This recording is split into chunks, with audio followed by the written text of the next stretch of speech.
Hello students, welcome to chemistry रे। आज बेटे ਆਪਾਂ ਕਲਾਸ +2 ਦਾ ਚੈਪਟਰ ਪੋਲੀਮਰਸ ਸਟੱਡੀ ਕਰਨਾ ਹੈ। ਟਰਮ 2 ਦੇ ਵਿੱਚ ਬੇਟੇ ਪੋਲੀਮਰਸ ਦੇ ਵਿੱਚੋਂ ਤੁਹਾਨੂੰ 4 ਮਾਰਕਸ ਦੇ ਕੁਐਸਚਨਸ ਪੁੱਛੇ ਜਾਣਗੇ ਤੇ ਇਹ ਬਹੁਤ ਹੀ ਈਜ਼ੀ ਚੈਪਟਰ ਹੈ ਐਂਡ ਆਈ ਹੈਵ ਟਰਾਈਡ ਕਿ ਤੁਹਾਨੂੰ ਕਨਸੈਪਟਸ ਨੂੰ ਸਿੰਪਲੀਫਾਈਡ ਫਾਰਮ ਦੇ ਵਿੱਚ ਸਮਝਣ ਦੇ ਲਈ ਐਨੀਮੇਸ਼ਨਸ ਹੈਲਪਫੁਲ ਰਹਿਣਗੀਆਂ। ਇਸ ਕਰਕੇ ਉਹ ਵੀ ਮੈਂ ਬਹੁਤ ਥਾਵਾਂ ਤੇ ਐਨੀਮੇਸ਼ਨਸ ਇਨਕਲੂਡ ਕੀਤੀਆਂ। ਸੋ ਆਈ ਹੋਪ ਕਿ ਅੱਜ ਆਪਾਂ ਵਨ ਸ਼ਾਟ ਦੇ ਵਿੱਚ ਚੈਪਟਰ ਨੂੰ ਅੱਛੀ ਤਰ੍ਹਾਂ ਸਮਝ ਪਾਵਾਂਗੇ। ਠੀਕ ਹੈ, so let's begin with the topic now. So chapter ਦਾ ਨਾਮ ਹੈ ਪੋਲੀਮਰਸ। ਪੋਲੀਮਰਸ ਦੇ ਵਿੱਚ ਬੇਟੇ ਆਪਾਂ ਸਭ ਤੋਂ ਪਹਿਲੇ ਇਹ ਸਮਝਦੇ ਹਾਂ ਕਿ ਪੋਲੀਮਰਸ ਕੀ ਹੁੰਦੇ, ਪੋਲੀਮਰਸ ਦੀ ਡੈਫੀਨੇਸ਼ਨ ਕੀ ਹੈ। ਸੋ ਪੋਲੀਮਰਸ ਨੂੰ ਜਦੋਂ ਆਪਾਂ ਡਿਫਾਈਨ ਕਰਦੇ ਹਾਂ ਤਾਂ ਅਸੀਂ ਪਹਿਲੀ ਚੀਜ਼ ਕਹਿੰਦੇ ਹਾਂ ਕਿ ਅਜਿਹੇ ਸਬਸਟੈਂਸਸ ਜਿਨ੍ਹਾਂ ਦਾ ਮੋਲੀਕੂਲਰ ਮਾਸ ਕਾਫੀ ਹਾਈ ਹੈ ਤੇ ਉਹ ਬਣਦੇ ਕਿਵੇਂ ਹੈ। They are formed by combination of large number of simple molecules। ਛੋਟੇ ਛੋਟੇ ਸਿੰਪਲ ਮੋਲੀਕਿਊਲਸ ਦੇ ਬਹੁਤ ਵੱਡੀ ਗਿਣਤੀ ਦੇ ਵਿੱਚ ਮੋਲੀਕਿਊਲਸ ਦੇ ਕੰਬਾਈਨ ਕਰਨ ਨਾਲ ਜੋ ਹਾਈ ਮੋਲੀਕੂਲਰ ਮਾਸ ਸਬਸਟੈਂਸ ਬਣਦਾ ਹੈ ਉਹਨੂੰ ਆਪਾਂ ਕਹਿੰਦੇ ਹਾਂ ਪੋਲੀਮਰਸ। ਸੋ ਜਿਹੜੇ ਸਿੰਪਲ ਮੋਲੀਕਿਊਲਸ ਕੰਬਾਈਨ ਕਰਦੇ ਆ ਜਿਨ੍ਹਾਂ ਦਾ ਮੋਲੀਕੂਲਰ ਮਾਸ ਘੱਟ ਹੁੰਦਾ ਹੈ ਉਹਨਾਂ ਨੂੰ ਆਪਾਂ ਕਹਿੰਦੇ ਹਾਂ ਮੋਨੋਮਰਸ। ਸੋ what is polymerization? जिस प्रक्रिया द्वारा, जिस प्रोसेस द्वारा मोनोमर्स जुड़ते हैं ते they are converted into polymers, उस प्रोसेस ਨੂੰ ਕਿਹਾ ਜਾਂਦਾ ਹੈ ਪੋਲੀਮਰਾਈਜੇਸ਼ਨ। ਔਰ ਜਿੰਨੇ ਜ਼ਿਆਦਾ ਮੋਨੋਮਰ ਯੂਨਿਟ ਕੰਬਾਈਨ ਕਰਦੇ ਆ ਨਾ, ਜਿੰਨੇ ਜ਼ਿਆਦਾ ਉਹ ਰਿਪੀਟ ਹੁੰਦੇ ਆ ਪੋਲੀਮਰ ਦੇ ਵਿੱਚ, ਉਹਨੂੰ ਕਿਹਾ ਜਾਂਦਾ ਹੈ ਡਿਗਰੀ ਆਫ ਪੋਲੀਮਰਾਈਜੇਸ਼ਨ। कहने का मतलब ये है बेटा कि इत्थे आपां मेनली ये देखते हैं कि छोटे छोटे मॉलिक्यूल्स जिहड़े हैं वो आपस दे विच कंबाइन करके एक वड्डा मॉलिक्यूल बना लैंदे हैं जिन्हों असीं कहने हैं पॉलीमर। और मोनोमर्स की हुंदे हैं? मोनोमर्स हुंदे हैं बेटे आ छोटे मॉलिक्यूल जिहड़े कंबाइन करदे। मोनोमर ਦਾ ਮੋਲੀਕੂਲਰ ਮਾਸ ਘੱਟ ਹੁੰਦਾ ਹੈ ਤੇ ਮੋਨੋਮਰਸ ਦੇ ਕੰਬਾਈਨ ਕਰਨ ਦੇ ਬਾਅਦ ਜੋ ਇੱਕ ਵੱਡਾ ਮੋਲੀਕੂਲ ਬਣਦਾ ਹੈ ਜਿਹਨੂੰ ਪੋਲੀਮਰ ਕਹਿੰਦੇ ਆ, ਇਹਦਾ ਮੋਲੀਕੂਲਰ ਮਾਸ ਹਾਈ ਹੁੰਦਾ ਹੈ। ਪੋਲੀਮਰਸ ਦੀ ਐਗਜ਼ਾਮਪਲਸ, ਪੋਲੀਮਰਸ ਦੀਆਂ ਐਗਜ਼ਾਮਪਲਸ ਹੈ ਜਿਵੇਂ ਸਿਲਕ ਹੋ ਗਿਆ, ਨਾਇਲਨ ਹੈ, ਪਲਾਸਟਿਕਸ ਹੈ, ਪੋਲੀਐਸਟਰ ਹੈ, ਕਾਰਬੋਹਾਈਡਰੇਟਸ ਹੈ, ਡੀਐਨਏ, ਪ੍ਰੋਟੀਨਸ। ਕਾਫੀ ਜ਼ਿਆਦਾ ਪੋਲੀਮਰਸ ਆਪਣੀ ਰੂਟੀਨ ਲਾਈਫ ਦੇ ਵਿੱਚ ਬੇਟਾ ਆਪਾਂ ਇਸਤੇਮਾਲ ਵੀ ਕਰਦੇ ਹਾਂ। ਪੋਲੀਮਰਸ ਦੇ ਬਣਨ ਦੀ ਪ੍ਰਕਿਰਿਆ ਨੂੰ ਕਿਹਾ ਜਾਂਦਾ ਹੈ ਪੋਲੀਮਰਾਈਜੇਸ਼ਨ। ਸੋ ਇੱਥੇ ਬੇਟਾ ਐਨੀਮੇਟਡ ਤੁਸੀਂ ਦੇਖ ਰਹੇ ਹੋ ਕਿ ਮੋਨੋਮਰਸ ਜਿਹੜੇ ਹੈ ਲਾਈਕ ਇਹ ਛੋਟੇ ਛੋਟੇ ਬਾਲਸ ਤੁਹਾਨੂੰ ਸ਼ੋ ਕੀਤੀਆਂ ਗਈਆਂ ਹੈ, ਰੈਡ ਔਰ ਬਲੈਕ, ਦੇ ਆਰ ਦੀ ਮੋਨੋਮਰਸ। ਔਰ ਜਦੋਂ ਇਹ ਕੰਬਾਈਨ ਕਰਦੇ हैं तो they form long chain of molecules, एक बड़ा मॉलिक्यूल बना लिया, इनू पॉलीमर किया जाता है।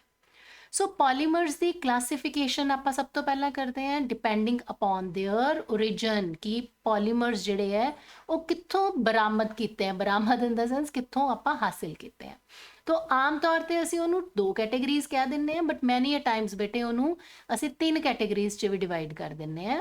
पहली है नैचुरल पॉलीमर, दूसरे है सिंथेटिक पॉलीमर और तीसरे है सैमी सिंथेटिक। ਨੈਚੁਰਲ ਪੋਲੀਮਰ ਉਹ ਹੁੰਦੇ ਆ ਜਿਹੜੇ ਕੁਦਰਤ ਤੋਂ ਸਾਨੂੰ ਮਿਲਦੇ ਆ, ਜਿਵੇਂ ਪ੍ਰੋਟੀਨ ਹੋ ਗਏ, ਪੋਲੀਸੈਕਰਾਈਡਸ, ਕਾਰਬੋਹਾਈਡਰੇਟਸ ਮਤਲਬ, ਜਾਂ ਨੈਚੁਰਲ ਰਬੜ ਹੋ ਗਈ। ਇਹ ਹੋ ਗਏ ਜਿਹੜੇ ਸਾਨੂੰ ਕੁਦਰਤ ਤੋਂ ਹੀ ਮਿਲਦੇ। ਸਿੰਥੈਟਿਕ ਪੋਲੀਮਰ ਉਹ ਹੁੰਦੇ ਆ ਜਿਨ੍ਹਾਂ ਨੂੰ ਇਨਸਾਨ ਫੈਕਟਰੀਆਂ 'ਚ ਬਣਾਉਂਦਾ, ਉਹਨਾਂ ਨੂੰ ਅਸੀਂ ਸਿੰਥੈਟਿਕਲੀ ਸਿੰਥੇਸਾਈਜ਼ ਕਰਦੇ ਆ। ਐਗਜ਼ਾਮਪਲਸ ਜਿਵੇਂ ਪੋਲੀਥੀਨ ਹੈ, ਨਾਈਲਨ ਹੈ, ਡੈਕਰੋਨ ਹੈ। ਸੈਮੀ ਸਿੰਥੈਟਿਕ ਪੋਲੀਮਰਸ ਕਿਹੜੇ ਹੁੰਦੇ ਆ? ਸੈਮੀ ਸਿੰਥੈਟਿਕ ਪੋਲੀਮਰਸ ਜਿਵੇਂ ਰੇਯਨ, ਇਹਨਾਂ ਦਾ ਕੱਚਾ ਮਾਲ ਸਾਨੂੰ ਕੁਦਰਤ ਤੋਂ ਮਿਲਦਾ ਹੈ। ਰੇਯਨ ਬੇਟੇ ਆਰਟੀਫਿਸ਼ੀਅਲ ਸਿਲਕ ਹੁੰਦੀ ਹੈ, ਇਹ ਸੈਲੂਲੋਜ਼ ਤੋਂ ਬਣਦੀ ਹੈ ਤੇ ਸੈਲੂਲੋਜ਼ ਸਾਨੂੰ ਦਰਖਤਾਂ ਤੋਂ ਮਿਲਦਾ ਹੈ। ਠੀਕ ਹੈ, ਸੋ ਦਰਖਤਾਂ ਤੋਂ ਸਾਨੂੰ ਜੋ ਸੈਲੂਲੋਜ਼ ਮਿਲਦਾ ਹੈ ਉਹਨੂੰ ਇਨਸਾਨ ਪ੍ਰੋਸੈਸ ਕਰ ਲੈਂਦਾ ਫੈਕਟਰੀਆਂ ਦੇ ਵਿੱਚ, ਉਹਦੇ ਤੋਂ ਧਾਗੇ ਤਿਆਰ ਕੀਤੇ ਜਾਂਦੇ ਆ ਜਿਹਨੂੰ ਰੇਯਨ ਕਿਹਾ ਜਾਂਦਾ ਹੈ। ਔਰ ਰੇਯਨ ਤੋਂ ਤਿਆਰ ਹੋਣ ਵਾਲੇ ਕੱਪੜੇ ਜਿਹੜੇ ਆ ਉਹ ਸਿਲਕ ਵਰਗੀ ਲੁੱਕ ਦਿੰਦੇ ਆ, ਇਸ ਕਰਕੇ ਉਹਨੂੰ ਆਰਟੀਫਿਸ਼ੀਅਲ ਸਿਲਕ ਵੀ ਕਿਹਾ ਜਾਂਦਾ। ਜਿਵੇਂ ਤੁਸੀਂ ਇੱਥੇ ਦੇਖ ਹੀ ਸਕਦੇ ਹੋ ਜਿਹੜੇ ਇਹ ਧਾਗੇ ਦਿਖਾਏ ਗਏ ਆ, ਇਹਨਾਂ ਦੀ ਚਮਕ ਜਿਹੜੀ ਹੈ ਉਹ ਬਿਲਕੁਲ ਸਿਲਕ ਜੈਸੀ ਹੈ। ਨੈਕਸਟ ਆ ਜਾਂਦੇ ਆ ਬੇਟਾ ਪੋਲੀਮਰਸ ਦੀ ਕਲਾਸੀਫਿਕੇਸ਼ਨ ਹੀ ਕਰ ਰਹੇ ਆ ਆਪਾਂ इस क्लासिफिकेशन ਦੇ ਵਿੱਚ ਅਸੀਂ ਜਿਹੜੇ ਮੋਨੋਮਰਸ ਹੈ ਨਾ ਉਹਦੀ ਟਾਈਪ ਤੇ ਅਸੀਂ ਪੋਲੀਮਰਸ ਨੂੰ ਕਲਾਸੀਫਾਈ ਕਰਦੇ ਹਾਂ। ਇਹ ਦੋ ਕੈਟੇਗਰੀਜ਼ ਹੁੰਦੀਆਂ, ਜਾਂ ਤਾਂ ਹੋਮੋਪੋਲੀਮਰ ਜਾਂ ਕੋਪੋਲੀਮਰ। ਹੋਮੋਪੋਲੀਮਰ ਉਹ ਪੋਲੀਮਰ ਹੁੰਦੇ ਆ, ਅਜਿਹੇ ਪੋਲੀਮਰ ਜਿਹੜੇ ਇੱਕੋ ਹੀ ਤਰ੍ਹਾਂ ਦੇ ਮੋਨੋਮਰ ਦੇ ਬਣੇ ਹੁੰਦੇ ਆ, ਉਹਨਾਂ ਨੂੰ ਆਪਾਂ ਕਹਿੰਦੇ ਆ ਹੋਮੋਪੋਲੀਮਰ। ਔਰ ਜਿਹੜੇ ਪੋਲੀਮਰ ਦੋ ਅਲੱਗ-ਅਲੱਗ ਤਰ੍ਹਾਂ ਦੇ ਡਿਫਰੈਂਟ ਟਾਈਪਸ ਆਫ ਮੋਲੀਕਿਊਲਸ ਤੋਂ ਬਣੇ ਹੁੰਦੇ ਆ, ਉਹਨਾਂ ਨੂੰ ਅਸੀਂ ਕਹਿੰਦੇ ਆ ਕੋਪੋਲੀਮਰ।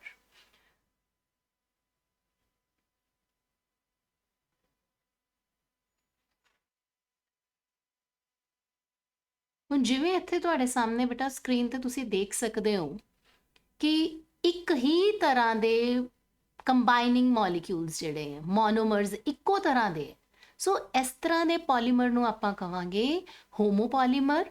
ਪਰ ਜੇ ਦੋ ਅਲੱਗ-ਅਲੱਗ ਤਰ੍ਹਾਂ ਦੇ, ਸਪੋਜ਼ ਇੱਕ ਆ ਸ਼ੇਪ ਹੈ, ਇੱਕ ਸਰਕਲ ਹੈ, ਇੱਕ ਆ ਸ਼ੇਪ, ਇੱਕ ਸਰਕਲ, ਸੋ ਇਸ ਤਰ੍ਹਾਂ ਦੇ ਪੋਲੀਮਰ ਨੂੰ ਅਸੀਂ ਕਹਾਂਗੇ ਕੋਪੋਲੀਮਰ, ਜਿੱਥੇ ਦੋ ਤਰ੍ਹਾਂ ਦੇ ਯੂਨਿਟਸ ਜਾਂ ਦੋ ਤੋਂ ਵੱਧ ਤਰ੍ਹਾਂ ਦੇ ਮੋਲੀਕਿਊਲਸ ਜਿਹੜੇ ਆ ਉਹ ਕੰਬਾਈਨ ਕਰਨ। ਠੀਕ ਹੈ, ਜੇ ਆਪਾਂ ਸਿੰਪਲ ਲੈਂਗੁਏਜ 'ਚ ਕਹੀਏ ਨਾ, ਹੁਣ ਮੰਨ ਲਓ ਇਹ ਮੋਨੋਮਰ ਦੇ ਨਾਲ ਕੰਬਾਈਨ ਹੋ ਰਿਹਾ ਤੇ ਜਿਹੜਾ ਪੋਲੀਮਰ ਬਣੂਗਾ ਉਹਦੇ 'ਚ ਕੇਵਲ ਇੱਕ ਤਰ੍ਹਾਂ ਦਾ ਮੋਲੀਕਿਊਲ ਹੈ। ਠੀਕ ਹੈ, ਹੋ ਸਕਦਾ ਹੈ ਬੀ ਮੋਨੋਮਰ ਹੋਵੇ, ਮਤਲਬ ਇੱਕੋ ਤਰ੍ਹਾਂ ਦਾ ਮੋਨੋਮਰ ਜਦੋਂ ਹੈ ਤਾਂ ਉਸ ਪੋਲੀਮਰ ਨੂੰ ਅਸੀਂ ਕਹਾਂਗੇ ਹੋਮੋਪੋਲੀਮਰ।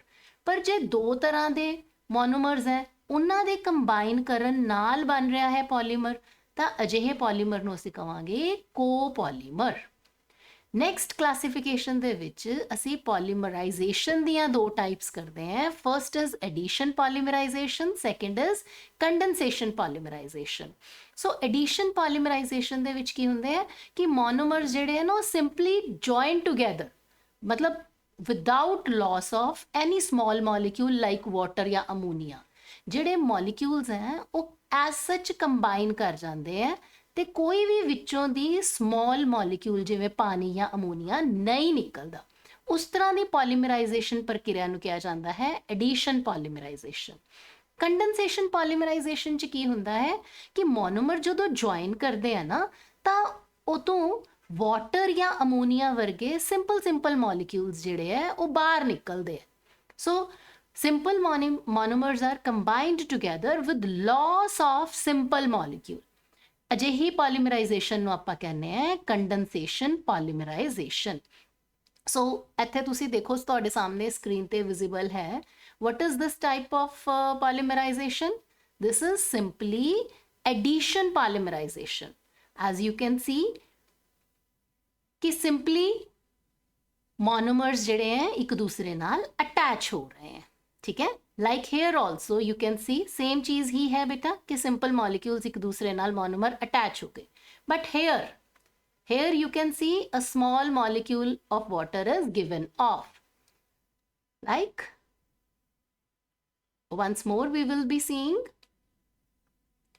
yes, they are combining and this simple molecule is given off। this is type of polymerization which we call as ਕੰਡੈਂਸੇਸ਼ਨ ਪੋਲੀਮਰਾਈਜੇਸ਼ਨ। ਜਦੋਂ ਪੋਲੀਮਰ ਬਣਦੇ ਸਮੇਂ ਕੋਈ ਛੋਟੇ ਮੋਲੀਕਿਊਲ ਜਿਵੇਂ ਵਾਟਰ ਹੋ ਗਿਆ, ਅਮੋਨੀਆ ਹੋ ਗਿਆ, ਜੇ ਉਹ ਬਾਹਰ ਨਿਕਲ ਰਹੇ ਆ ਨਾ, ਤਾਂ ਅਜਿਹੀ ਪੋਲੀਮਰਾਈਜੇਸ਼ਨ ਨੂੰ ਅਸੀਂ ਕਹਿੰਦੇ ਹਾਂ ਕੰਡੈਂਸੇਸ਼ਨ ਪੋਲੀਮਰਾਈਜੇਸ਼ਨ। ਨੈਕਸਟ ਟਾਈਪ ਹੈ ਆਪਣੀ ਕਲਾਸੀਫਿਕੇਸ਼ਨ ਦੀ, ਜਿਹੜੀ ਕਿ ਪੋਲੀਮਰਸ ਨੂੰ ਕਲਾਸੀਫਾਈ ਕਰਦੀ ਹੈ on the basis of intermolecular forces. ਬੇਟੇ ਜਦੋਂ ਪੋਲੀਮਰਸ ਦੀਆਂ ਲੌਂਗ ਚੇਨਸ ਸਾਡੇ ਕੋਲੇ ਹੋਣ ਤੇ ਉਹਨਾਂ ਦੇ ਵਿਚਕਾਰ ਕਿਹੋ ਜਿਹੀਆਂ ਇੰਟਰਮੋਲੀਕੂਲਰ ਫੋਰਸਿਸ ਹੈ, ਉਸ ਆਧਾਰ ਤੇ ਅਸੀਂ ਪੋਲੀਮਰਸ ਨੂੰ ਕਲਾਸੀਫਾਈ ਕਰਦੇ ਹਾਂ ਇਨਟੂ 4 ਕੈਟੇਗਰੀਜ਼। ਪਹਿਲੀ ਹੈ ਇਲਾਸਟੋਮਰ, ਦੂਸਰੀ ਹੈ ਫਾਈਬਰ, ਤੀਸਰੀ ਹੈ ਥਰਮੋਪਲਾਸਟਿਕ ਤੇ ਚੌਥੀ ਹੈ ਥਰਮੋਸੈਟਿੰਗ ਪਲਾਸਟਿਕ। ਸੋ ਇਲਾਸਟੋਮਰ ਕੀ ਹੁੰਦੇ ਹੈ? ਜਦੋਂ ਪੋਲੀਮਰ ਚੇਨਸ ਦੇ ਵਿਚਕਾਰ ਬਹੁਤ ਹੀ ਕਮਜ਼ੋਰ ਇੰਟਰਮੋਲੀਕੂਲਰ ਫੋਰਸਿਸ ਹੋਣ, ਉਹਨਾਂ ਨੂੰ ਅਸੀਂ ਕਹਿੰਦੇ ਹਾਂ ਇਲਾਸਟੋਮਰ। ਤੇ ਜਦੋਂ ਇੰਟਰਮੋਲੀਕੂਲਰ ਫੋਰਸਿਸ ਜਿਹੜੀਆਂ ਉਹ ਹਾਈਡਰੋਜਨ ਬੌਂਡਸ ਹੋਣ, ਤਾਂ ਉਹਨਾਂ ਨੂੰ ਅਸੀਂ ਕਹਿੰਦੇ ਹਾਂ ਫਾਈਬਰ। ਠੀਕ ਹੈ, ਥਰਮੋਪਲਾਸਟਿਕ ਦੇ ਵਿੱਚ ਕੀ ਹੁੰਦਾ ਹੈ ਕਿ ਇੰਟਰਮੋਲੀਕੂਲਰ ਫੋਰਸਿਸ ਜਿਹੜੀਆਂ ਉਹ ਨਾ ਤਾਂ ਇਲਾਸਟੋਮਰ ਜਿੰਨੀਆਂ ਕਮਜ਼ੋਰ ਹੁੰਦੀਆਂ ਤੇ ਨਾ ਹੀ ਉਹ ਫਾਈਬਰ ਜਿੰਨੀਆਂ ਸਟਰੋਂਗ ਹੁੰਦੀ ਹੈ, ਬਲਕਿ ਉਹ ਇੰਟਰਮੀਡੀਏਟ ਹੁੰਦੀ ਹੈ ਬਿਟਵੀਨ ਇਲਾਸਟੋਮਰ ਐਂਡ ਫਾਈਬਰ। ਥਰਮੋਸੈਟਿੰਗ ਦੇ ਵਿੱਚ ਕੀ ਹੁੰਦਾ ਹੈ ਕਿ ਇੱਥੇ ਕ੍ਰਾਸ ਲਿੰਕ ਬਣੇ ਹੁੰਦੇ ਹੈ। ਇਹ ਜਿਹੜੇ ਪੋਲੀਮਰਸ ਹੈ ਬਹੁਤ ਹੀ ਸਖਤ ਹੁੰਦੇ ਹੈ, ਬਹੁਤ ਜ਼ਿਆਦਾ ਹਾਈ ਟੈਂਪਰੇਚਰ ਤੇ ਪਿਘਲਾਉਣ ਦੀ ਕੋਸ਼ਿਸ਼ ਕਰੋ, ਇਹ ਪਿਘਲਦੇ ਨਹੀਂ ਬਲਕਿ ਇਹ ਟੁੱਟ ਜਾਂਦੇ ਹੈ ਤੇ ਨਾ ਹੀ ਇਹ ਈਜ਼ੀਲੀ ਸੋਲਿਬਲਾਈਜ਼ ਹੁੰਦੇ ਹੈ। ਸੋ ਅਜਿਹੇ ਪਲਾਸਟਿਕਸ ਨੂੰ ਕਿਹਾ ਜਾਂਦਾ ਹੈ ਥਰਮੋਸੈਟਿੰਗ ਪਲਾਸਟਿਕਸ। ਦੁਬਾਰਾ ਫੇਰ ਸਮਝਦੇ ਹਾਂ ਬੇਟਾ, ਸਭ ਤੋਂ ਕਮਜ਼ੋਰ ਇੰਟਰਮੋਲੀਕੂਲਰ ਫੋਰਸਿਸ ਨੂੰ ਕਿਹਾ ਜਾਂਦਾ ਹੈ ਪੋਲੀਮਰਸ ਨੂੰ elastomer. Example vulcanised rubber. Fibre ਜਿਨ੍ਹਾਂ ਨੂੰ ਅਸੀਂ ਕਾਮਨ ਲੈਂਗੁਏਜ 'ਚ ਰੇਸ਼ੇ ਕਹਿੰਦੇ ਆ, ਇਹਨਾਂ ਦੇ ਵਿੱਚ ਹਾਈਡਰੋਜਨ ਬੌਂਡਸ ਹੁੰਦੇ ਹੈ ਜੋ ਕਿ ਇੱਕ ਸਟਰੋਂਗ ਬੌਂਡ ਮੰਨੇ ਜਾਂਦੇ ਹੈ। ਸੋ ਇਹਨਾਂ ਦੀ ਐਗਜ਼ਾਮਪਲ ਹੈ ਨਾਈਲੌਨ। ਨਾਈਲੌਨ ਦੀਆਂ ਰੱਸੀਆਂ ਦੇਖੀਆਂ ਹੋਣੀਆਂ ਤੁਸੀਂ। ਸੋ ਥਰਮੋਪਲਾਸਟਿਕ ਜਿਹੜੇ ਹੈ ਉਹਨਾਂ ਦੀ ਜਿਹੜੀ ਇੰਟਰਮੋਲੀਕੂਲਰ ਫੋਰਸ ਹੈ ਉਹ ਇਲਾਸਟੋਮਰ ਤੇ ਫਾਈਬਰ ਦੇ ਵਿਚਕਾਰ ਦੀ ਹੁੰਦੀ ਹੈ ਤੇ ਇਹਦੀ ਐਗਜ਼ਾਮਪਲ ਹੈ ਪੋਲੀਸਟਾਇਰੀਨ। ਥਰਮੋਸੈਟਿੰਗ ਜਿਹੜੇ ਹੈ ਉਹਨਾਂ ਦੇ ਵਿੱਚ ਕਿ ਇੱਕ ਵਾਰੀ ਪੋਲੀਮਰ ਬਣ ਗਿਆ, ਕ੍ਰਾਸ ਲਿੰਕ ਬਣੇ ਹੁੰਦੇ ਆ, ਜਿਵੇਂ ਆਹ ਕ੍ਰਾਸ ਲਿੰਕਸ ਬਣੇ ਹੋਣ ਫਾਈਬਰ ਚੇਨਸ ਦੇ ਵਿਚਕਾਰ, ਇਸ ਤਰੀਕੇ ਨਾਲ ਪੋਲੀਮਰਸ ਦੀਆਂ ਚੇਨਸ ਦੇ ਵਿਚਕਾਰ ਜਿਹੜੇ ਕ੍ਰਾਸ ਲਿੰਕ ਬਣੇ ਹੁੰਦੇ ਆ ਨਾ, ਉਹ ਜਦੋਂ ਇਸ ਚੀਜ਼ ਨੂੰ ਆਪਾਂ ਗਰਮ ਕਰਾਂਗੇ ਤਾਂ ਕ੍ਰਾਸ ਲਿੰਕ ਟੁੱਟ ਜਾਣਗੇ। ਐਜ਼ ਅ ਰਿਜ਼ਲਟ ਥਰਮੋਸੈਟਿੰਗ ਮਟੀਰੀਅਲ ਪਿਘਲੇਗਾ ਨਹੀਂ ਬਲਕਿ ਗਰਮ ਕੀਤੇ ਜਾਣ ਤੇ ਟੁੱਟ ਜਾਏਗਾ। ਇਹਦੀ ਇੱਕ ਐਗਜ਼ਾਮਪਲ ਹੈ ਬੇਕਲਾਈਟ। ਸੋ ਆਪਾਂ ਇਹਨਾਂ ਨੂੰ ਹੀ ਬੇਟਾ ਹੁਣ ਥੋੜਾ ਜਿਹਾ ਹੋਰ ਅੰਡਰਸਟੈਂਡ ਕਰਦੇ ਹਾਂ, ਕਿਉਂਕਿ ਐਗਜ਼ਾਮ ਦੇ ਵਿੱਚ ਤੁਹਾਨੂੰ ਸਵਾਲ ਪੁੱਛਿਆ ਜਾਣਾ ਹੈ as difference between thermoplastic and thermosetting plastic, ਔਰ ਇਹ ਇੱਕ ਬਹੁਤ ਹੀ ਇੰਪੋਰਟੈਂਟ ਕੁਐਸਚਨ ਹੈ। ਠੀਕ ਹੈ, ਸੋ ਇਹਦੇ ਵਿੱਚ ਮੇਨ ਜਿਹੜਾ ਡਿਫਰੈਂਸ ਹੈ ਉਹ ਅਸੀਂ ਇਹਨੂੰ ਯਾਦ ਰੱਖਣਾ ਹੈ ਕਿ ਥਰਮੋਪਲਾਸਟਿਕ ਦੇ ਵਿੱਚ ਲੌਂਗ ਚੇਨਸ ਜਿਹੜੀਆਂ ਹੈ they are held together by weak van der Waals forces. ਇਹਨਾਂ 'ਚ ਇੰਟਰਮੋਲੀਕੂਲਰ ਫੋਰਸਿਸ ਕਿਹੜੀਆਂ ਹੁੰਦੀਆਂ? Weak van der Waals forces. ਪਰ ਥਰਮੋਸੈਟਿੰਗ ਦੇ ਵਿੱਚ ਜਿਹੜੀ ਹੈ ਨਾ ਉਹ ਸਟਰੋਂਗ ਕੋਵਲੈਂਟ ਬੌਂਡ ਹੁੰਦੇ ਆ। ਠੀਕ ਹੈ, ਥਰਮੋਪਲਾਸਟਿਕ ਦੀ ਸਭ ਤੋਂ ਇੰਪੋਰਟੈਂਟ ਪ੍ਰੋਪਰਟੀ ਕਿ ਜਦੋਂ ਇਹਨੂੰ ਗਰਮ ਕਰਾਂਗੇ ਇਹ ਸੌਫਟ ਹੋ ਜਾਏਗਾ। ਠੀਕ ਹੈ, ਔਰ ਜਦੋਂ ਇਹਨੂੰ ਠੰਡਾ ਕਰਾਂਗੇ ਤਾਂ ਇਹ ਸਟਿਫ ਹੋ ਜਾਏਗਾ। ਜਿਵੇਂ ਆਪਾਂ ਪਲਾਸਟਿਕ ਆਮ ਤੌਰ ਤੇ ਦੇਖਦੇ ਹਾਂ, ਗਰਮ ਕਰਦੇ ਹਾਂ ਤਾਂ ਉਹ ਪਿਘਲ ਜਾਂਦੇ ਹੈ, ਔਰ ਠੰਡਾ ਕੀਤੇ ਜਾਣ ਤੇ ਜਿਹੜੀ ਉਹ ਸ਼ੇਪ 'ਚ ਪਏ ਹੁੰਦੇ ਆ ਉਹੀ ਸ਼ੇਪ ਉਹ ਐਕਵਾਇਰ ਕਰ ਲੈਂਦੇ ਆ, ਸਖਤ ਹੋ ਜਾਂਦੇ ਆ। ਪਰ ਥਰਮੋਸੈਟ ਪਲਾਸਟਿਕ ਨੂੰ ਜਦੋਂ ਗਰਮ ਕਰਦੇ ਆ ਤਾਂ it does not become soft. ਆਮ ਤੌਰ ਤੇ ਜਿਹੜੇ ਥਰਮੋਪਲਾਸਟਿਕ ਹੈ ਉਹ ਮਹਿੰਗੇ ਹੁੰਦੇ ਆ, ਐਕਸਪੈਂਸਿਵ, ਤੇ ਥਰਮੋਸੈਟਿੰਗ ਪਲਾਸਟਿਕ ਜਿਹੜੇ ਹੈ ਉਹ ਚੀਪ ਹੁੰਦੇ ਆ।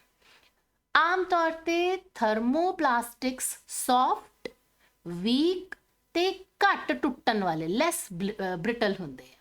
ਪਰ ਥਰਮੋਸੈਟ ਪਲਾਸਟਿਕ ਹਾਰਡ ਹੁੰਦੇ ਹੈ, ਸਟਰੋਂਗ ਹੁੰਦੇ ਹੈ ਤੇ ਗਰਮ ਕੀਤੇ ਜਾਣ ਤੇ ਇਹ ਬ੍ਰਿਟਲ ਯਾਨੀ ਟੁੱਟ ਜਾਂਦੇ ਹੈ। ਲਾਸਟ ਪੁਆਇੰਟ ਜਿਹੜਾ ਕਿ ਬਹੁਤ ਇੰਪੋਰਟੈਂਟ ਹੈ ਕਿ ਥਰਮੋਪਲਾਸਟਿਕਸ ਨੂੰ ਆਪਾਂ ਬਾਰ-ਬਾਰ ਰੀਮੋਲਡ ਕਰ ਸਕਦੇ ਹਾਂ। ਮਤਲਬ ਇੱਕ ਵਾਰੀ ਪਲਾਸਟਿਕ ਦੀ ਬਾਲਟੀ ਟੁੱਟ ਗਈ, ਉਹਨੂੰ ਪਿਘਲਾ ਕੇ ਆਪਾਂ ਉਹਦਾ ਮੱਗ ਬਣਾ ਸਕਦੇ ਹਾਂ, ਬਾਰ-ਬਾਰ ਦੁਬਾਰਾ ਮੋਲਡ ਜਿਹੜੀ ਸ਼ੇਪ ਚਾਹੋ ਉਹਨੂੰ ਦੇ ਸਕਦੇ ਹਾਂ। But thermoset plastics cannot be remoulded. Example thermoplastic ਦੀ ਪੋਲੀਥਿਨ ਔਰ ਥਰਮੋਸੈਟ ਪਲਾਸਟਿਕ ਦੀ ਬੇਕਲਾਈਟ। ਬੇਟਾ ਇੱਕ ਵਾਰੀ ਤੁਸੀਂ ਇਹਨਾਂ ਮਟੀਰੀਅਲਸ ਨੂੰ ਦੇਖ ਵੀ ਲਓ। ਸੋ these R the ਥਰਮੋਪਲਾਸਟਿਕਸ and these R ਦੀ ਥਰਮੋਸੈਟਸ। ਥਰਮੋਪਲਾਸਟਿਕ ਬੇਟੇ ਜਿਵੇਂ ਬੱਚਿਆਂ ਦੇ ਟॉयਜ਼ ਵਾਲਾ ਪਲਾਸਟਿਕ ਹੁੰਦਾ ਹੈ, ਇਹਨਾਂ ਨੂੰ ਬਾਰ-ਬਾਰ ਆਪਾਂ ਮੈਲਟ ਕਰ ਸਕਦੇ ਹਾਂ। ਠੀਕ ਹੈ, ਔਰ ਜਿਹੜੇ ਇਲੈਕਟ੍ਰਿਕ ਸਵਿਚਸ ਵਗੈਰਾ ਦੇ ਵਿੱਚ ਹੁੰਦੇ ਆ ਨਾ, ਦੇ ਆਰ ਥਰਮੋਸੈਟ ਪਲਾਸਟਿਕ। ਇੱਕ ਵਾਰੀ ਸ਼ੇਪ ਦੇਤੀ, ਦੇ cannot B melted again and again. ਹੁਣ ਇੱਥੇ ਇੱਕ ਕਾਫੀ ਇੰਪੋਰਟੈਂਟ ਟਰਮ ਹੈ ਪਲਾਸਟੀਸਾਈਜ਼ਰ। ਪਲਾਸਟੀਸਾਈਜ਼ਰਸ ਕੀ ਹੁੰਦੇ ਆ ਬੇਟਾ? ਪਲਾਸਟੀਸਾਈਜ਼ਰ ਕਿਸੇ ਵੀ ਪੋਲੀਮਰ ਨੂੰ ਉਹਦਾ ਮੈਲਟਿੰਗ ਪੁਆਇੰਟ ਲੋਅਰ ਕਰਨ ਦੇ ਲਈ ਐਡ ਕੀਤੇ ਜਾਣ ਵਾਲੇ ਸਬਸਟੈਂਸਸ ਹੁੰਦੇ ਆ। ਪਲਾਸਟੀਸਾਈਜ਼ਰ ਕਿਸੇ ਥਰਮੋਸੈਟ ਪੋਲੀਮਰ ਨੂੰ ਥਰਮੋਪਲਾਸਟਿਕ 'ਚ ਕਨਵਰਟ ਨਹੀਂ ਕਰ ਸਕਦਾ। It can not convert. ਪਰ ਕਰਦਾ ਕੀ ਹੈ ਪਲਾਸਟੀਸਾਈਜ਼ਰ? ਪਲਾਸਟੀਸਾਈਜ਼ਰ ਨਾ ਪੋਲੀਮਰ ਮੋਲੀਕਿਊਲਸ ਦੇ ਵਿਚਕਾਰ ਜਿਹੜੀਆਂ ਇੰਟਰਮੋਲੀਕੂਲਰ ਫੋਰਸਿਸ ਹੁੰਦੀਆਂ ਨਾ ਉਹਨਾਂ ਨੂੰ ਘਟਾ ਦਿੰਦਾ। ਠੀਕ ਹੈ, ਸੋ ਇਸ ਕਰਕੇ ਇਹ ਪਲਾਸਟਿਕਸ ਨੂੰ, ਜਿਹੜੇ ਸਖਤ ਪਲਾਸਟਿਕਸ ਹੁੰਦੇ ਆ ਉਹਨਾਂ ਨੂੰ ਸੌਫਟ ਬਣਾ ਦਿੰਦਾ, ਰਬੜ ਵਰਗਾ ਬਣਾ ਦਿੰਦਾ। ਆਮ ਤੌਰ ਤੇ ਅਸੀਂ ਦੇਖਦੇ ਹਾਂ ਕਿ PVC ਜਿਹੜਾ ਹੈ ਇੱਕ ਸਖਤ ਪਲਾਸਟਿਕ ਹੈ ਤੇ ਇਹਨੂੰ ਜਦੋਂ ਇਹਦੇ ਵਿੱਚ DOP ਜਾਂ DBP ਪਲਾਸਟੀਸਾਈਜ਼ਰ ਪਾਏ ਜਾਂਦੇ ਆ ਨਾ ਤਾਂ PVC ਸੌਫਟ ਹੋ ਜਾਂਦਾ, ਰਬੜ ਵਰਗਾ ਹੋ ਜਾਂਦਾ। ਜਿਵੇਂ ਜੁੱਤੇ ਦਾ ਜਿਹੜਾ ਸੋਲ ਹੁੰਦਾ ਉਹ PVC ਸੋਲ ਮੰਨਿਆ ਜਾਂਦਾ ਹੈ, ਤੇ ਉਹਨੂੰ ਨਰਮ ਕਰਨ ਦੇ ਲਈ ਉਹਦੇ 'ਚ DOP ਜਾਂ DBP ਵਰਗੇ ਪਲਾਸਟੀਸਾਈਜ਼ਰ ਪਾਉਂਦੇ ਆ। ਕਈ ਵਾਰੀ ਆਪਾਂ ਦੇਖਦੇ ਹਾਂ ਨਾ ਕਿ ਪਾਣੀ ਦੀਆਂ ਜਿਹੜੀਆਂ ਪਲਾਸਟਿਕ ਦੀਆਂ ਬੋਟਲਸ ਹੁੰਦੀਆਂ ਉਹਨਾਂ 'ਚੋਂ ਅਜੀਬ ਜੀ ਸਮੈਲ ਆਉਂਦੀ ਆ, ਅਸੀਂ ਕਹਿੰਦੇ ਹਾਂ ਪਲਾਸਟਿਕ ਦੀ ਸਮੈਲ ਹੈ। ਉਹ ਐਕਚੁਅਲੀ ਉਹਨਾਂ ਦੇ ਵਿੱਚ ਜਿਹੜਾ ਪਲਾਸਟੀਸਾਈਜ਼ਰ ਪਾਇਆ ਹੁੰਦਾ ਨਾ ਉਹ ਇਵੈਪੋਰੇਟ ਹੋ ਰਿਹਾ ਹੁੰਦਾ ਪਾਣੀ ਦੇ ਨਾਲ, ਜਦੋਂ ਆਪਾਂ ਉਹਨੂੰ ਥੋੜ੍ਹਾ ਜਿਹਾ ਹੀਟਿੰਗ ਇਨਵਾਇਰਮੈਂਟ ਦੇ ਵਿੱਚ ਰੱਖ ਦਿੰਦੇ ਹਾਂ। ਜ਼ਿਆਦਾ ਦੇਰ ਪਲਾਸਟਿਕ ਦੀ ਬੋਟਲ 'ਚ ਪਾਣੀ ਬੰਦ ਰਵੇ ਨਾ ਤਾਂ ਸਾਨੂੰ ਸਮੈਲ ਜੀ ਆਉਣ ਲੱਗ ਜਾਂਦੀ ਹੈ। ਉਹ ਸਮੈਲ ਬੇਸਿਕਲੀ ਪਲਾਸਟੀਸਾਈਜ਼ਰ ਦੀ ਹੁੰਦੀ ਹੈ। ਪਲਾਸਟੀਸਾਈਜ਼ਰ ਇਵੈਪੋਰੇਟ ਹੁੰਦਾ ਹੈ, ਤੇ ਜਦੋਂ ਪਲਾਸਟੀਸਾਈਜ਼ਰ ਪਲਾਸਟਿਕ ਦੇ ਵਿੱਚੋਂ ਕਾਫੀ ਜ਼ਿਆਦਾ ਇਵੈਪੋਰੇਟ ਹੋ ਜਾਏ ਤਾਂ ਪਲਾਸਟਿਕ ਦੀਆਂ ਚੀਜ਼ਾਂ ਜਿਹੜੀਆਂ ਉਹ ਹਾਰਡ ਤੇ ਬ੍ਰਿਟਲ ਹੋ ਜਾਂਦੀ ਹੈ। ਨੈਕਸਟ ਹੈ ਬੇਟਾ ਕਿ ਜਿਹੜੀ ਪੋਲੀਮਰਾਈਜ਼ੇਸ਼ਨ ਹੈ ਇਹ ਚੇਨ ਗਰੋਥ ਜਾਂ ਸਟੈਪ ਗਰੋਥ ਦੀ ਫਾਰਮ 'ਚ ਹੋ ਸਕਦੀ ਹੈ। ਇੱਥੇ ਚੇਨ ਗਰੋਥ ਜਾਂ ਸਟੈਪ ਗਰੋਥ ਦਾ ਕੀ ਮਤਲਬ ਹੈ? ਜੇ ਤਾਂ ਇੱਕ ਮੋਨੋਮਰ ਯੂਨਿਟ ਜਿਹੜਾ ਹੈ ਉਹ ਸਕਸੈਸਿਵਲੀ ਐਡ ਹੋ ਰਿਹਾ ਤਾਂ ਉਹਨੂੰ ਅਸੀਂ ਕਹਿੰਦੇ ਆ ਚੇਨ ਗਰੋਥ। ਪਰ ਜੇ ਮੋਨੋਮਰਸ ਜਿਹੜੇ ਹੈ ਨਾ ਉਹ ਖੁਦ ਪਹਿਲਾਂ ਇੰਡੀਪੈਂਡੈਂਟ ਸਟੈਪਸ ਦੇ ਵਿੱਚ ਕੰਬਾਈਨ ਕਰਦੇ ਹੈ ਤੇ ਫਿਰ ਉਹ ਸਟੈਪਸ ਜਿਹੜੇ ਹੈ ਉਹ ਅੱਗੋਂ ਦੀ ਕੰਬਾਈਨ ਕਰਕੇ ਪੋਲੀਮਰ ਬਣਾਉਂਦੇ ਹੈ। ਦੇਖੋ ਬੇਟਾ, ਜੇ ਤਾਂ ਆਹ ਮੋਨੋਮਰ ਹੈ ਇਹ ਸਿੰਪਲੀ ਇੱਕ ਕਰਕੇ ਐਡ ਹੋਈ ਜਾ ਰਿਹਾ ਹੈ ਤਾਂ ਦਿਸ ਇਜ਼ ਚੇਨ ਗਰੋਥ, ਕਿ ਚੇਨ ਦੀ ਲੰਬਾਈ ਵਧੀ ਜਾ ਰਹੀ ਹੈ। ਇਸ ਤਰ੍ਹਾਂ ਦੀ ਪੋਲੀਮਰਾਈਜ਼ੇਸ਼ਨ ਨੂੰ ਚੇਨ ਗਰੋਥ ਪੋਲੀਮਰਾਈਜ਼ੇਸ਼ਨ ਕਿਹਾ ਜਾਂਦਾ ਹੈ। ਪਰ ਜੇ ਮੋਨੋਮਰਸ ਜਿਹੜੇ ਹੈ ਉਹ ਪਹਿਲਾਂ ਆਪ ਕੰਬਾਈਨ ਹੋ ਰਹੇ ਹੈ, ਪਹਿਲਾ ਸਟੈਪ, ਠੀਕ ਹੈ, ਡਾਈਮਰ ਬਣ ਗਿਆ, ਜਾਂ ਇੱਥੇ ਟਰਾਈਮਰ ਬਣ ਰਿਹਾ, ਮਤਲਬ ਇਹਨਾਂ ਦਾ ਇੱਕ ਆਪਣਾ ਸਟੈਪ ਹੈ। ਇੱਕ ਸਟੈਪ ਦੇ ਵਿੱਚ ਇਹ 3 ਯੂਨਿਟ ਕੰਬਾਈਨ ਕੀਤੇ, ਫਿਰ ਅਗਲੇ ਸਟੈਪ ਦੇ ਵਿੱਚ ਇਹ ਆਪਸ 'ਚ ਕੰਬਾਈਨ ਕਰਕੇ ਇਹਨਾਂ ਨੇ ਪੋਲੀਮਰ ਬਣਾਇਆ। ਸੋ ਇਹਨੂੰ ਅਸੀਂ ਕਵਾਂਗੇ ਸਟੈਪ ਗਰੋਥ ਪੋਲੀਮਰਾਈਜ਼ੇਸ਼ਨ।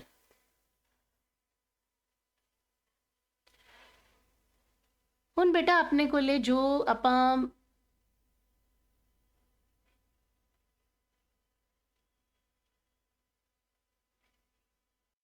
ਸੋ ਹੁਣ ਬੇਟੇ ਆਪਾਂ ਇੱਥੇ ਜਿੰਨਾ ਹੁਣ ਤੱਕ ਪੜ੍ਹਿਆ ਹੈ ਉਹਨੂੰ ਇੱਕ ਵਾਰੀ ਰਿਵਾਈਜ਼ ਕਰ ਲਈਏ ਕਿ ਪੋਲੀਮਰਸ ਦੀ ਆਪਾਂ ਕਲਾਸੀਫਿਕੇਸ਼ਨ ਕੀਤੀ ਹੈ। ਪੋਲੀਮਰਸ ਕਿੰਨੇ ਤਰ੍ਹਾਂ ਦੇ ਹੁੰਦੇ ਹੈ? ਜਦੋਂ ਅਸੀਂ ਗੱਲ ਕਰਦੇ ਹਾਂ ਨਾ ਓਰੀਜਨ ਦੇ ਆਧਾਰ ਤੇ ਤਾਂ ਪੋਲੀਮਰਸ 2 ਜਾਂ 3 ਤਰ੍ਹਾਂ ਦੇ ਨੈਚੁਰਲ ਜਿਹੜੇ ਕੁਦਰਤ 'ਚ ਮਿਲਦੇ ਆ, ਸਾਨੂੰ ਕੁਦਰਤੀ ਤੌਰ ਤੇ ਮਿਲਦੇ ਆ, ਜਿਵੇਂ ਪ੍ਰੋਟੀਨ, ਕਾਰਬੋਹਾਈਡਰੇਟਸ, ਲਿਪਿਡਸ। ਸਿੰਥੈਟਿਕ ਜਿਨ੍ਹਾਂ ਨੂੰ ਅਸੀਂ ਫੈਕਟਰੀਆਂ 'ਚ ਬਣਾਉਂਦੇ ਹਾਂ, ਜਿਵੇਂ ਨਾਈਲੌਨ ਹੋ ਗਿਆ, ਠੀਕ ਹੈ। ਕਾਟਨ ਇੱਕ ਨੈਚੁਰਲ ਫਾਈਬਰ ਹੈ, ਬਟ ਆਰਟੀਫਿਸ਼ੀਅਲ ਸਿਲਕ ਜਿਹੜੀ ਹੈ ਉਹ ਸੈਮੀ ਸਿੰਥੈਟਿਕ ਹੈ, ਤੇ ਨਾਈਲੌਨ ਵਗੈਰਾ ਉਹ ਸਿੰਥੈਟਿਕ ਹੈ। ਸੋ ਜੇ ਆਪਾਂ ਫਾਈਬਰਸ ਦੀ ਹੀ ਗੱਲ ਕਰਦੇ ਹਾਂ, ਠੀਕ ਹੈ। ਜੇ ਆਪਾਂ ਪੋਲੀਮਰ ਨੂੰ ਉਹਨਾਂ ਦੇ ਮੋਨੋਮਰ ਕਿਸ ਤਰ੍ਹਾਂ ਦੇ ਹੈ ਇਸ ਆਧਾਰ ਤੇ ਕਲਾਸੀਫਾਈ ਕਰਦੇ ਹਾਂ ਤਾਂ ਹੋਮੋਪੋਲੀਮਰ ਤੇ ਕੋਪੋਲੀਮਰ। ਹੋਮੋਪੋਲੀਮਰ ਹੁੰਦੇ ਆ ਜਿਨ੍ਹਾਂ 'ਚ ਕੇਵਲ ਇੱਕ ਤਰ੍ਹਾਂ ਦਾ ਹੀ ਮੋਨੋਮਰ ਹੋਵੇ।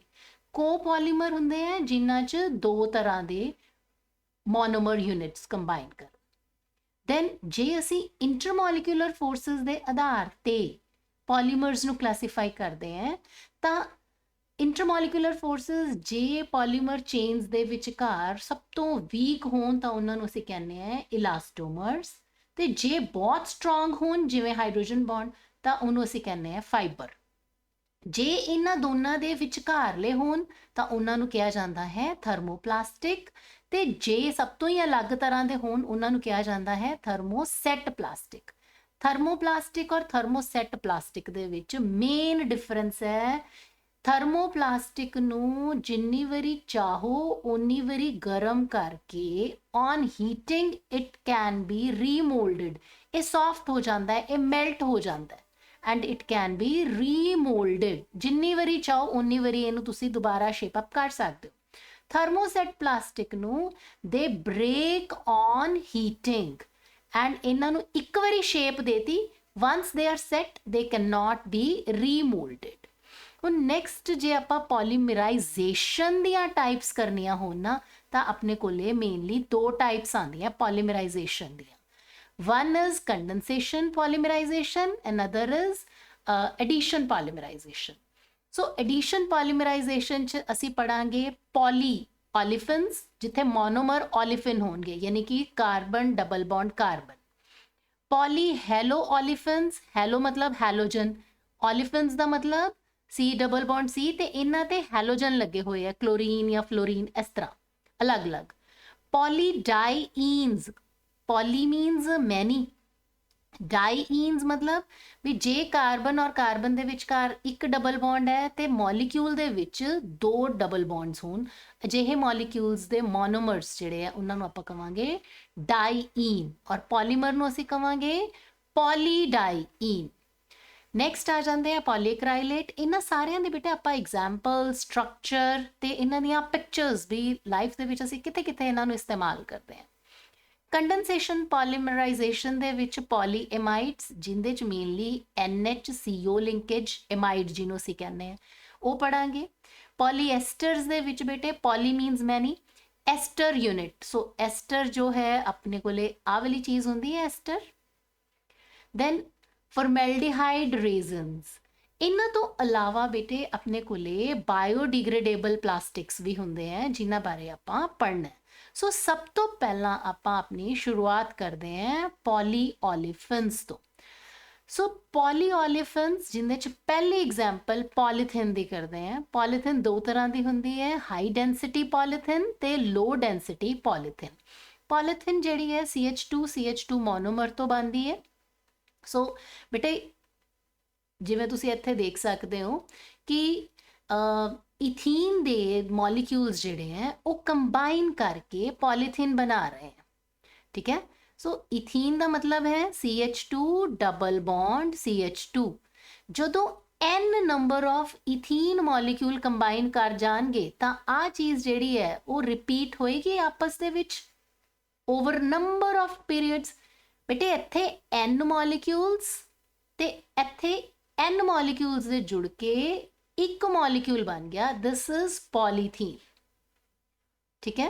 ਪੋਲੀਥੀਨ ਜਿਹੜੀ ਹੈ ਨਾ ਇਹ ਦੋ ਟਾਈਪ ਦੀ ਹੁੰਦੀ ਹੈ, ਇੱਕ ਹੁੰਦੀ ਹੈ ਲੋ ਡੈਂਸਿਟੀ ਪੋਲੀਥੀਨ ਔਰ ਇੱਕ ਹੁੰਦੀ ਹੈ high density polythene.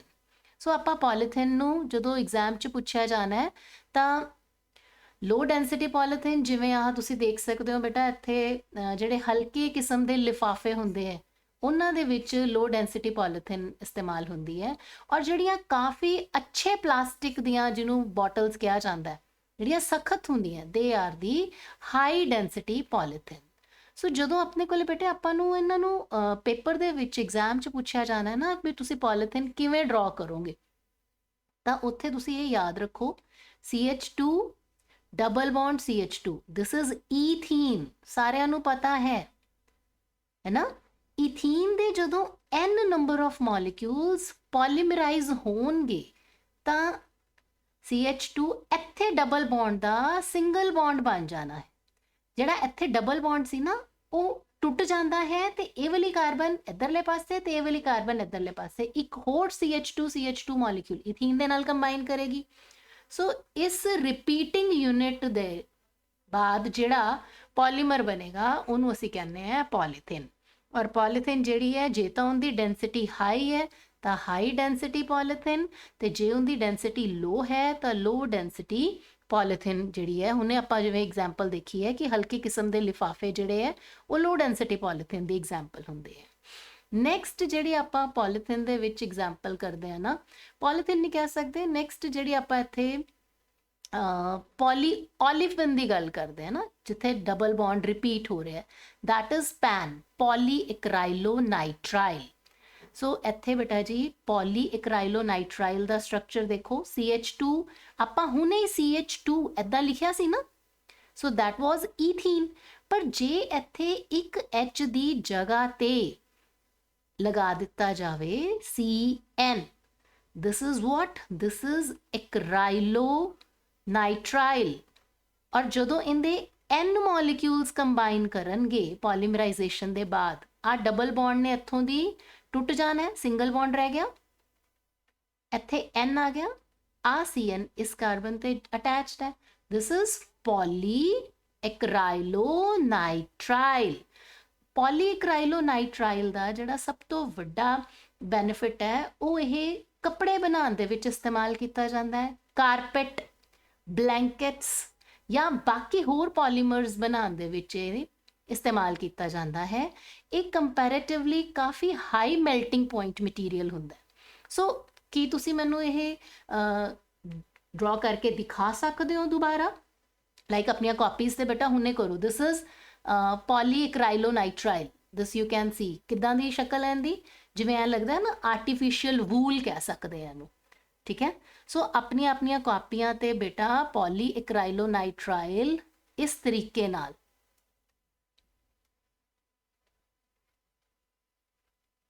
This is ਪੋਲੀਐਕਰਾਈਲੋਨਾਈਟ੍ਰਾਈਲ। ਤੇ ਜਦੋਂ ਤੁਹਾਨੂੰ ਇਹਦਾ ਮੋਨੋਮਰ ਬਣਾਉਣ ਨੂੰ ਕਿਹਾ ਜਾਂਦਾ ਹੈ ਤਾਂ ਤੁਸੀਂ ਇਸ ਤਰੀਕੇ ਨਾਲ, ਔਰ ਇੱਥੇ n ਨੰਬਰ ਆਫ ਮੋਲੀਕਿਊਲਸ ਲਿਖਣਾ ਬਹੁਤ ਜ਼ਰੂਰੀ ਹੈ, ਠੀਕ ਹੈ। ਸੋ ਦਿਸ ਇਜ਼ ਆਰਟੀਫਿਸ਼ੀਅਲ ਵੂਲ। ਇਹਨੂੰ ਵੀ ਤੁਸੀਂ ਧਿਆਨ 'ਚ ਰੱਖਣਾ ਹੈ ਕਿਉਂਕਿ ਪੇਪਰ ਦੇ ਵਿੱਚ ਤੁਹਾਨੂੰ ਇਹ ਪੁੱਛਿਆ ਜਾ ਸਕਦਾ ਹੈ, write polymerisation reaction to prepare artificial wool. So polyacrylonitrile is the example. Next polyolefins ਦੇ ਵਿੱਚ ਬੇਟੇ ਜਿਹੜੀ ਐਗਜ਼ਾਮਪਲ ਆਉਂਦੀ ਹੈ that is ਪੋਲੀਪ੍ਰੋਪਾਈਲੀਨ। ਇਸ ਪੋਲੀਪ੍ਰੋਪਾਈਲੀਨ ਦੀ ਬੇਟਾ ਆਪਾਂ ਹੁਣੇ ਹੀ ਬਣਾ ਕੇ ਦੇਖਦੇ ਹਾਂ, ਪੋਲੀਮਰਾਈਜੇਸ਼ਨ ਕਰਕੇ ਦੇਖਦੇ ਹਾਂ। then we will be doing polystyrene, ਠੀਕ ਹੈ। ਸੋ ਇਹਨਾਂ ਦੇ ਯੂਜ਼ਸ ਵੀ ਬੇਟਾ ਆਪਾਂ ਕਰਨੇ ਆ ਸਟੱਡੀ। ਸੋ ਆਪਣੇ ਕੋਲ ਇੱਥੇ ਆ ਜਾਂਦਾ ਹੈ ਹੁਣ, ਜਿਵੇਂ ਮੈਂ ਤੁਹਾਨੂੰ ਕਿਹਾ ਸੀ ਬੇਟਾ CH2 ਇਹ ਆਪਣਾ ਪੋਲੀਓਲੀਫਿਨ ਬਣਾਉਣ ਦੇ ਲਈ ਪਹਿਲੀ ਚੀਜ਼ ਸੀ, ਪੋਲੀਥੀਨ ਬਣਾਇਆ ਸੀ। ਫਿਰ ਜਦੋਂ ਅਸੀਂ ਇਸ ਇੱਕ H ਦੀ ਥਾਂ ਤੇ ਇੱਥੇ ਲਗਾਤਾ CN, ਤਾਂ ਦੈਟ ਵਾਜ਼ ਪੋਲੀਐਕਰਾਈਲੋਨਾਈਟ੍ਰਾਈਲ ਬਣਾਇਆ ਸੀ ਇਹਦੇ ਤੋਂ, ਐਕਰਾਈਲੋਨਾਈਟ੍ਰਾਈਲ ਤੋਂ। ਹੁਣ ਬੇਟੇ ਤੁਹਾਨੂੰ ਇਸ ਤੋਂ ਅਗਲੀ ਐਗਜ਼ਾਮਪਲ ਮੈਂ ਇਹ ਕਹਿ ਰਹੀ ਹਾਂ ਕਿ ਅਸੀਂ ਪ੍ਰੋਪਾਈਲੀਨ, ਸੋ ਇਹਦਾ ਜਦੋਂ ਮੋਨੋਮਰ ਤੋਂ N ਯੂਨਿਟਸ ਇਹਦੇ ਕੰਬਾਈਨ ਕਰਨਗੇ ਤਾਂ ਕੀ ਬਣ ਜਾਏਗਾ, CH2 CH ਆ CH3 ਐਜ਼ ਸੱਚ, ਠੀਕ ਹੈ। ਆ ਡਬਲ ਬੌਂਡ ਦਾ ਸਿੰਗਲ ਬੌਂਡ ਕਨਵਰਟ ਹੋ ਜਾਣਾ, ਜਦੋਂ ਵੀ ਤੁਸੀਂ ਦੇਖਣਾ ਹੈ ਤਾਂ ਇੱਥੇ ਸਿੰਗਲ ਬੌਂਡ ਬਣ ਜਾਣਾ, ਠੀਕ। This is polypropylene, okay. ਤੇ ਜੇ ਹੁਣ ਇਸ CH3 ਦੀ ਥਾਂ ਤੇ ਨੈਕਸਟ ਜੋ ਆਪਾਂ ਐਗਜ਼ਾਮਪਲ ਕਰਨੀ ਹੈ ਦੈਟ ਇਜ਼ ਪੋਲੀਸਟਾਈਰੀਨ, ਇੱਥੇ ਬੈਂਜ਼ੀਨ ਰਿੰਗ ਲਗਾ ਦਈਏ ਤਾਂ ਇਹਦੇ N ਮੋਲੀਕਿਊਲਸ ਜਦੋਂ ਕੰਬਾਈਨ ਕਰਨਗੇ ਤਾਂ N ਮੋਲੀਕਿਊਲਸ ਤੋਂ ਕੀ ਬਣ ਜਾਏਗਾ, CH2, ਇੱਥੇ ਸਿੰਗਲ ਬੌਂਡ, ਇੱਥੇ C6H5 ਵੀ ਲਿਖ ਸਕਦੇ ਹਾਂ ਆਪਾਂ, like this. This is polystyrene, this is styrene, and ਜਦੋਂ ਇਹਦੇ N molecules combine ਕਰ ਜਾਂਦੇ ਹੈ polystyrene is formed। So polystyrene ਤੁਸੀਂ ਆਪਣੇ ਬੇਟੇ ਘਰਾਂ ਦੇ ਵਿੱਚ ਦੇਖਿਆ ਹੋਣਾ, ਕਈ ਵਾਰੀ ਆਪਾਂ ਇਸ ਤਰ੍ਹਾਂ ਦੇ ਆਹ ਥਰਮੋਕੋਲ ਕੱਪਸ ਜਿਹਨੂੰ ਆਪਾਂ ਕਹਿ ਦਿੰਦੇ ਹਾਂ, ਜਾਂ ਇਸ ਤਰ੍ਹਾਂ ਦਾ ਪੈਕਿੰਗ ਮਟੀਰੀਅਲ, ਜਾਂ ਕਾਫੀ ਕੱਪਸ, ਆ ਵੀ ਪੈਕਿੰਗ ਮਟੀਰੀਅਲ ਜਿਹੜਾ ਹੈ, ਜਾਂ ਇਸ ਤਰ੍ਹਾਂ ਦੇ ਸੋ ਕਾਲਡ ਆਪਾਂ ਨੂੰ ਦੇਖਣ 'ਚ ਲੱਗਦਾ ਹੈ ਪਲਾਸਟਿਕ ਹੈ ਨਾ, but these are different types of materials ਜਿਹੜੇ ਅਲੱਗ-ਅਲੱਗ ਇੰਡਸਟਰੀਜ਼ 'ਚ ਇਸਤੇਮਾਲ ਕੀਤੇ ਜਾਂਦੇ। ਦੇਖਣ ਨੂੰ ਸਾਨੂੰ ਐਂ ਲੱਗਦਾ ਹੈ ਕਿ ਇਹ ਪਲਾਸਟਿਕ ਹੈ, but that is actually polystyrene।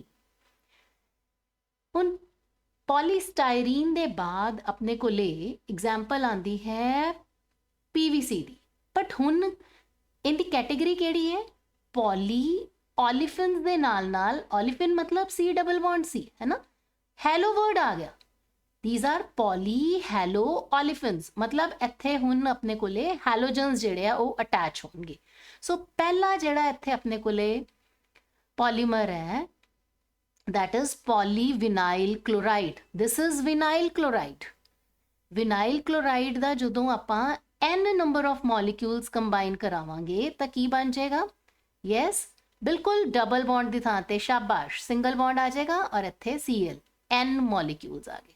This is polyvinyl chloride, और polyvinyl chloride ਜਿਹੜਾ ਹੈ ਇੱਕ ਕਿਸਮ ਦਾ ਥਰਮੋਪਲਾਸਟਿਕ ਹੁੰਦਾ ਹੈ, ਮਤਲਬ ਇਹਨੂੰ ਜਿੰਨੀ ਵਾਰੀ ਮਰਜ਼ੀ ਗਰਮ ਕਰਕੇ ਨਵੀਂ ਸ਼ੇਪ ਦੇਈ ਜਾਓ, ਠੀਕ ਹੈ।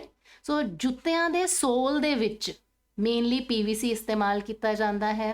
ਜਿਹੜੀ ਆ ਰਿਵਰ ਰਾਫਟਿੰਗ ਦੇ ਵਿੱਚ ਬੇਟਾ ਕਿਸ਼ਤੀ ਦੇ ਚੱਪੂ ਹੈ, ਜਾਂ ਆ ਟੈਲੀਫੋਨ ਦੀ ਤਾਰ ਦਿਖ ਰਹੀ ਹੈ, ਜਾਂ ਪੈਕੇਜਿੰਗ ਮਟੀਰੀਅਲ ਜਿਹਦੇ 'ਚ ਦਵਾਈਆਂ ਵਗੈਰਾ ਪੈਕ ਕੀਤੀਆਂ ਹੁੰਦੀਆਂ, ਜਿਹੜੀਆਂ ਪਾਈਪਾਂ ਹੈ, ਜਾਂ ਇਸ ਤੋਂ ਇਲਾਵਾ ਮੈਡੀਕਲ ਪ੍ਰੋਫੈਸ਼ਨ ਦੇ ਵਿੱਚ ਬੇਟੇ ਜਿਹੜੀਆਂ ਪਾਈਪਾਂ, ਤਾਰਾਂ, ਸਰਿੰਜਾਂ, ਜਿਹੜੀਆਂ ਪੀਵੀਸੀ ਦੀਆਂ ਤਾਂ ਅੱਜ ਕੱਲ੍ਹ ਛੱਤਾਂ ਵੀ ਪੀਵੀਸੀ ਸ਼ੀਟ ਆਉਂਦੀ ਹੈ ਨਾ, ਗੇਟ ਦੀ ਬੈਕ 'ਤੇ ਲੱਗਿਆ ਹੁੰਦਾ ਹੈ, ਜਾਂ ਸ਼ੈੱਡ ਪਾ ਲੈਂਦੇ ਹਾਂ ਆਪਾਂ, ਰੂਫਸ ਦੇ ਵਿੱਚ ਵੀ ਇਹ ਇਸਤੇਮਾਲ ਕੀਤਾ ਜਾਂਦਾ। ਫਲੋਰਿੰਗ, ਪੀਵੀਸੀ ਦੀ ਫਰਸ਼ ਦੇਖਿਆ, ਨਕਲੀ ਜਿਹੜੇ ਆਪਾਂ ਫਰਸ਼ ਕਹਿ ਦਿੰਦੇ ਆਰਟੀਫਿਸ਼ੀਅਲ ਫਲੋਰ, ਜਿਹੜੇ ਆ ਖਿੜਕੀਆਂ, ਪਲਾਸਟਿਕ ਦੀਆਂ ਖਿੜਕੀਆਂ ਜਿਹਨੂੰ ਆਪਾਂ ਕਹਿੰਦੇ ਆ, ਉਹ ਵੀ ਪੀਵੀਸੀ ਦੀਆਂ ਬਣੀਆਂ ਹੁੰਦੀਆਂ।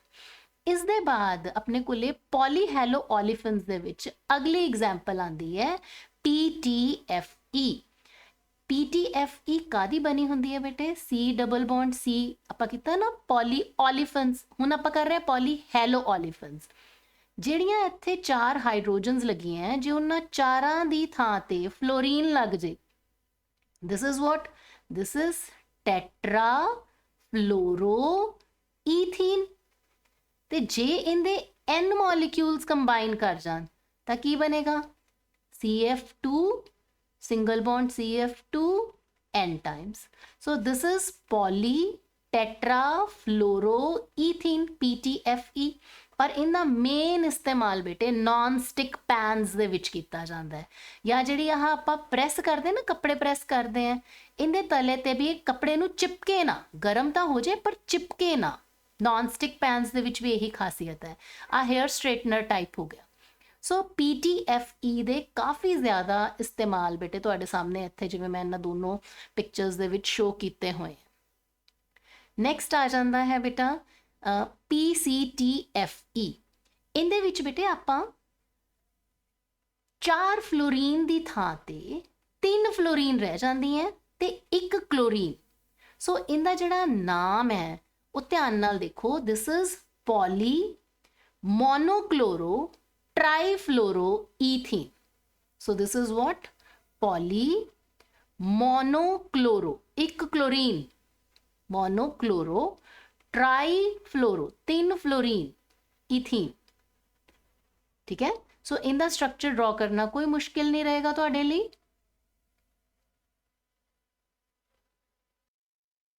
नेक्स्ट आ जाते हैं बेटा अपने कोले पॉलीडाइईन। सो पॉलीडाइईन नाम तो देखो, poly means many, di means 2, ene means double bond. 2 double bond ਜਦੋਂ ਇਹ ਮੈਨੀ ਦੀ ਫਾਰਮ 'ਚ ਕੰਬਾਈਨ ਕਰਨਗੇ, ਇਹਨਾਂ ਦੇ n number of molecules combine ਕਰਨਗੇ, ਤੇ ਜਿਹੜਾ ਪੋਲੀਮਰ ਬਣੇਗਾ ਉਹਨੂੰ ਅਸੀਂ ਕਵਾਂਗੇ ਪੋਲੀਡਾਈਈਨ। ਸੋ ਅਸੀਂ ਇੱਥੇ ਦੇਖਦੇ ਹਾਂ ਕਿ ਡਬਲ ਬੌਂਡ, ਇੱਕ ਸਿੰਗਲ ਬੌਂਡ, ਫਿਰ ਡਬਲ ਬੌਂਡ। ਸੋ ਡਬਲ ਬੌਂਡ ਔਰ ਸਿੰਗਲ ਬੌਂਡ ਆਲਟਰਨੇਟ ਪੋਜੀਸ਼ਨ ਤੇ ਹੈ ਨਾ, ਤਾਂ 2 ਡਬਲ ਬੌਂਡਸ ਦੇ ਵਿਚਕਾਰ ਇੱਕ ਸਿੰਗਲ ਬੌਂਡ ਹੈ, ਲਾਈਕ ਦਿਸ। ਤਾਂ ਅਸੀਂ ਬੇਟੇ ਇਸ ਸਿਚੁਏਸ਼ਨ ਨੂੰ ਕਹਿੰਦੇ ਹਾਂ ਕੰਜੂਗੇਟਿਡ ਡਾਈਈਨਸ। ਇਹ ਕਿਹੜੀਆਂ ਡਾਈਈਨਸ ਹੈ ਜਿਨ੍ਹਾਂ 'ਚ ਕੰਜੂਗੇਸ਼ਨ ਹੈ? ਕੰਜੂਗੇਟਿਡ ਡਾਈਈਨਸ ਕਹਿੰਦੇ ਆ। ਔਰ ਇਹਦੇ 'ਚ ਮੇਨਲੀ ਅਸੀਂ ਰਬਰਸ ਸਟੱਡੀ ਕਰਦੇ ਹਾਂ। ਰਬੜ ਤੁਸੀਂ ਸੁਣੀ ਹੋਣੀ ਹੈ ਬੇਟੇ, ਇੱਕ ਤਾਂ ਇਰੇਜ਼ਰ ਹੈ ਜਿਹੜਾ ਤੁਸੀਂ ਵਰਤਦੇ ਹੋ, ਯੈਸ। ਦੂਜਾ ਬੇਟੇ ਤੁਹਾਡੇ ਧਿਆਨ 'ਚ ਆਉਂਦਾ ਹੋਣਾ ਵੀ ਹਾਂਜੀ ਰਬੜ ਟਰੀ ਤੋਂ ਲੇਟੈਕਸ ਜਿਹੜਾ ਹੈ ਨਾ, ਟਰੀਜ਼ ਤੋਂ ਲੇਟੈਕਸ ਚਿੱਟੇ ਰੰਗ ਦਾ ਦੁੱਧ ਜਾ ਇਕੱਠਾ ਕੀਤਾ ਜਾਂਦਾ, ਤਾਂ ਇਹਦੇ ਤੋਂ ਰਬੜ ਤਿਆਰ ਕੀਤੀ ਜਾਂਦੀ ਹੈ। ਠੀਕ, ਰਬੜ ਇੱਕ ਨੈਚੁਰਲ ਪੋਲੀਮਰ ਹੈ। ਸੋ ਨੈਚੁਰਲ ਪੋਲੀਮਰ ਹੈ, ਔਰ ਰਬੜ ਦਾ ਜਿਹੜਾ ਸਟਰਕਚਰ ਹੈ ਜਿਹਨੂੰ ਅਸੀਂ ਨੈਚੁਰਲ ਰਬੜ ਕਹਿੰਦੇ ਆ ਨਾ, ਉਹਦਾ ਜਿਹੜਾ ਸਟਰਕਚਰ ਹੈ ਉਹ ਵੀ ਇੱਕ ਪੋਲੀਮਰ ਹੈ। ਉਹਦਾ ਮੋਨੋਮਰ ਕੀ ਹੁੰਦਾ ਹੈ? ਦੇਖੋ ਇੱਥੇ ਆਪਾਂ ਡਾਈਈਨਸ ਦੀ ਗੱਲ ਕੀਤੀ ਹੈ, ਉਹ ਵੀ ਕੰਜੂਗੇਟਿਡ। ਠੀਕ ਹੈ, ਸੋ ਹਾਈਡਰੋਜਨਸ ਪੂਰੀਆਂ ਕਰ ਲਈਏ ਆਪਾਂ, ਲਾਈਕ ਦਿਸ। ਤੇ ਜੇ ਸੈਕਿੰਡ ਪੋਜੀਸ਼ਨ ਵਾਲੀ ਹਾਈਡਰੋਜਨ ਦੀ ਥਾਂ ਤੇ ਮੀਥਾਈਲ ਗਰੁੱਪ ਆ ਜਾਏ ਤਾਂ ਇਹਨੂੰ ਅਸੀਂ ਕਹਿੰਦੇ ਆ ਮਿਥਾਈਲ ਬਿਊਟਾਡਾਈਨ, ਔਰ ਇਹਨੂੰ ਅਸੀਂ ਆਈਸੋਪਰੀਨ ਵੀ ਕਹਿ ਦਿੰਦੇ ਹਾਂ। ਸੋ ਇਹਦਾ ਨਾਮ ਕੀ ਬਣੇਗਾ? 2-methyl butadiene। Buta means 4 carbons, diyne means 2 double bond, second position ते मिथाइल ग्रुप लग्या होया। सो जदों इनदे n मॉलिक्यूल्स कंबाइन करनगे, ध्यान नाल नोट करो बेटे इत्थे की चेंज आएगी। 4 कार्बन्स, ठीक है। जे साइड वाले डबल बॉन्ड हुण खुल जाने हैं, साइड वाले डबल बॉन्ड्स खुल गए, ਇੱਥੇ N ਆ ਜਾਏਗਾ। ਸੈਕਿੰਡ ਪੋਜੀਸ਼ਨ ਤੇ ਮੀਥਾਈਲ ਗਰੁੱਪ ਹੈ। ਬਾਕੀ ਹਾਈਡਰੋਜਨਸ ਉੱਦਾਂ ਦੀਆਂ ਉੱਦਾਂ ਲਿਖੋ, ਜਿੱਦਾਂ ਪਹਿਲੇ ਸੀਗੀਆਂ ਨਾ ਬਿਲਕੁਲ ਉੱਦਾਂ ਹੀ ਲਿਖ ਦਿਓ। ਹੁਣ ਇਸ ਕਾਰਬਨ ਦੇ ਕੋਲੇ ਤੇ ਇਸ ਕਾਰਬਨ ਦੇ ਕੋਲੇ ਦੇਖੋ ਤਿੰਨ ਤਿੰਨ ਬੌਂਡ ਹੈ, 1 2 3, ਔਰ ਇਹਦੇ ਕੋਲੇ ਵੀ ਇੱਕ ਹਾਈਡਰੋਜਨ, ਦੂਸਰੀ ਤੇ ਆ ਤੀਸਰਾ। ਸੋ ਇੱਥੇ ਇੱਕ ਡਬਲ ਬੌਂਡ ਜਨਰੇਟ ਹੋ ਜਾਏਗਾ। So this is polydiene, this is polyisoprene and this is natural rubber. So natural rubber ਦੀ ਨਕਲ ਮਾਰ ਕੇ, ਮਤਲਬ natural rubber means 2 methyl butadiene। ਇਨਸਾਨ ਨੇ ਕੀ ਕੀਤਾ, ਨੈਚੁਰਲ ਰਬੜ ਦੇ ਮੋਨੋਮਰ ਦੀ ਨਕਲ ਮਾਰ ਲਈ ਤੇ ਇੱਥੇ ਕਲੋਰੋ ਗਰੁੱਪ ਲਗਾਤਾ ਮਿਥਾਈਲ ਦੀ ਥਾਂ ਤੇ। ਸੋ ਦਿਸ ਇਜ਼ ਕਲੋਰੋਪ੍ਰੀਨ। ਇਹ ਸਿੰਥੈਟਿਕ ਰਬਰ ਹੈ। ਕਲੋਰੋਪ੍ਰੀਨ ਦੇ ਪੋਲੀਮਰ ਨੂੰ ਕਿਹਾ ਜਾਂਦਾ ਹੈ ਨੀਓਪ੍ਰੀਨ, ਜਾਂ ਕਲੋਰੋਪ੍ਰੀਨ ਨੂੰ ਨੀਓਪ੍ਰੀਨ ਵੀ ਕਹਿ ਸਕਦੇ ਹਾਂ ਬੇਟੇ ਆਪਾਂ। ਪੋਲੀਨੀਓਪ੍ਰੀਨ ਜਿਹੜੀ ਹੈ ਉਹ ਸਿੰਥੈਟਿਕ ਰਬੜ ਹੋਏਗੀ। ਸੋ ਮੋਨੋਮਰ ਦੇ ਤੌਰ ਤੇ ਦੇਖਿਆ ਜਾਵੇ ਤਾਂ ਸਿੰਥੈਟਿਕ ਰਬਰ ਔਰ ਨੈਚੁਰਲ ਰਬੜ ਦੇ ਵਿੱਚ ਕੋਈ ਜ਼ਿਆਦਾ ਫਰਕ ਨਹੀਂ ਹੈ, ਐਜ਼ ਵੀ ਹੈਵ ਸੀਨ। ਕੀ ਫਰਕ ਹੈ? ਜੇ ਤਾਂ ਇੱਥੇ ਮਿਥਾਈਲ ਗਰੁੱਪ ਲੱਗਿਆ ਹੈ 2 methyl butadiene, this is natural rubber, ਔਰ ਜੇ ਸੈਕਿੰਡ ਪੋਜੀਸ਼ਨ ਤੇ ਮਿਥਾਈਲ ਦੀ ਥਾਂ ਤੇ ਕਲੋਰੋ ਗਰੁੱਪ ਲੱਗ ਗਿਆ, ਬਾਕੀ ਸਾਰੀ ਚੀਜ਼ ਸੇਮ ਹੈ, ਦੈਨ ਦਿਸ ਇਜ਼ ਕਲੋਰੋਪ੍ਰੀਨ। ਇਹਨੂੰ ਆਪਾਂ ਸਿੰਥੈਟਿਕ ਰਬੜ ਵੀ ਕਹਿ ਦਿੰਦੇ ਹਾਂ। ਸੋ ਨੈਚੁਰਲ ਰਬੜ ਔਰ ਸਿੰਥੈਟਿਕ ਰਬੜ ਦੇ ਵਿੱਚ ਤਾਂ ਫਰਕ ਹੈਗਾ ਹੀ ਹੈਗਾ। ਇਹਨਾਂ 'ਚ ਮੇਨਲੀ ਇਹਨਾਂ ਦੀ ਕੁਆਲਿਟੀਜ਼ ਦਾ ਫਰਕ ਹੈ। ਜਿਹੜੇ ਨੈਚੁਰਲ ਰਬੜ ਹੈ ਨਾ ਉਹ ਇਲਾਸਟੋਮਰ ਹੁੰਦੀ ਹੈ। ਇਲਾਸਟੋਮਰ ਮਤਲਬ ਇਹਨੂੰ ਆਪਾਂ ਜਦੋਂ ਖਿੱਚਾਂਗੇ ਤਾਂ ਇਹ ਬਿਨਾਂ ਟੁੱਟੇ ਇਹਦੀ ਲੰਬਾਈ ਵੱਧ ਜਾਂਦੀ ਹੈ, ਇਲਾਸਟਿਸਿਟੀ ਹੁੰਦੀ ਹੈ ਇਹਦੇ 'ਚ। ਪਰ ਜਦੋਂ ਆਪਾਂ ਸਟ੍ਰੈਸ ਰਿਮੂਵ ਕਰਾਂਗੇ ਤੇ ਓਰੀਜਨਲ ਲੈਂਥ ਤੇ ਆ ਜਾਏਗੀ। ਇਸੇ ਤਰ੍ਹਾਂ ਹੀ ਸਿੰਥੈਟਿਕ ਰਬੜ ਵੀ ਹੁੰਦੀ ਹੈ। ਫਰਕ ਕੀ ਹੈ? ਨੈਚੁਰਲ ਰਬੜ ਹੈ ਨਾ ਜਿਹੜੀ, ਇਹ ਸਟਿਕੀ ਹੁੰਦੀ ਹੈ, ਚਿਪਕਦਾਰ ਹੁੰਦੀ ਹੈ ਥੋੜੀ ਜਿਹੀ, ਪਰ ਸਿੰਥੈਟਿਕ ਰਬੜ ਸਟਿਕੀ ਨਹੀਂ ਹੁੰਦੀ। ਨੈਚੁਰਲ ਰਬੜ ਬਹੁਤ ਹੀ ਜ਼ਿਆਦਾ ਸੌਫਟ ਹੁੰਦੀ ਹੈ, ਬਹੁਤ ਜ਼ਿਆਦਾ ਇਲਾਸਟਿਕ ਹੁੰਦੀ ਹੈ, ਔਰ ਇੰਨੀ ਸਟਰੋਂਗ ਨਹੀਂ ਹੁੰਦੀ।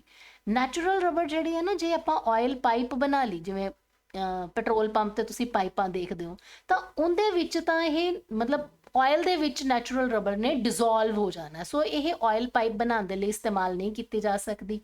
ਸੋ ਸਿੰਥੈਟਿਕ ਰਬੜ ਦੀਆਂ ਕੁਆਲਿਟੀਜ਼ ਜਿਹੜੀਆਂ ਨਾ ਉਹ ਨੈਚੁਰਲ ਰਬੜ ਨਾਲੋਂ ਕਾਫੀ ਹੱਦ ਤੱਕ ਬੈਟਰ ਹੁੰਦੀ ਹੈ। ਜਿਵੇਂ ਇਹ ਸਟਰੋਂਗ ਹੁੰਦੀ ਹੈ, ਇਹ ਆਇਲ ਵਗੈਰਾ 'ਚ ਡਿਜ਼ੋਲਵ ਨਹੀਂ ਹੁੰਦੀ, ਦਿਸ ਇਜ਼ ਨॉन ਸਟਿਕੀ। ਠੀਕ ਹੈ।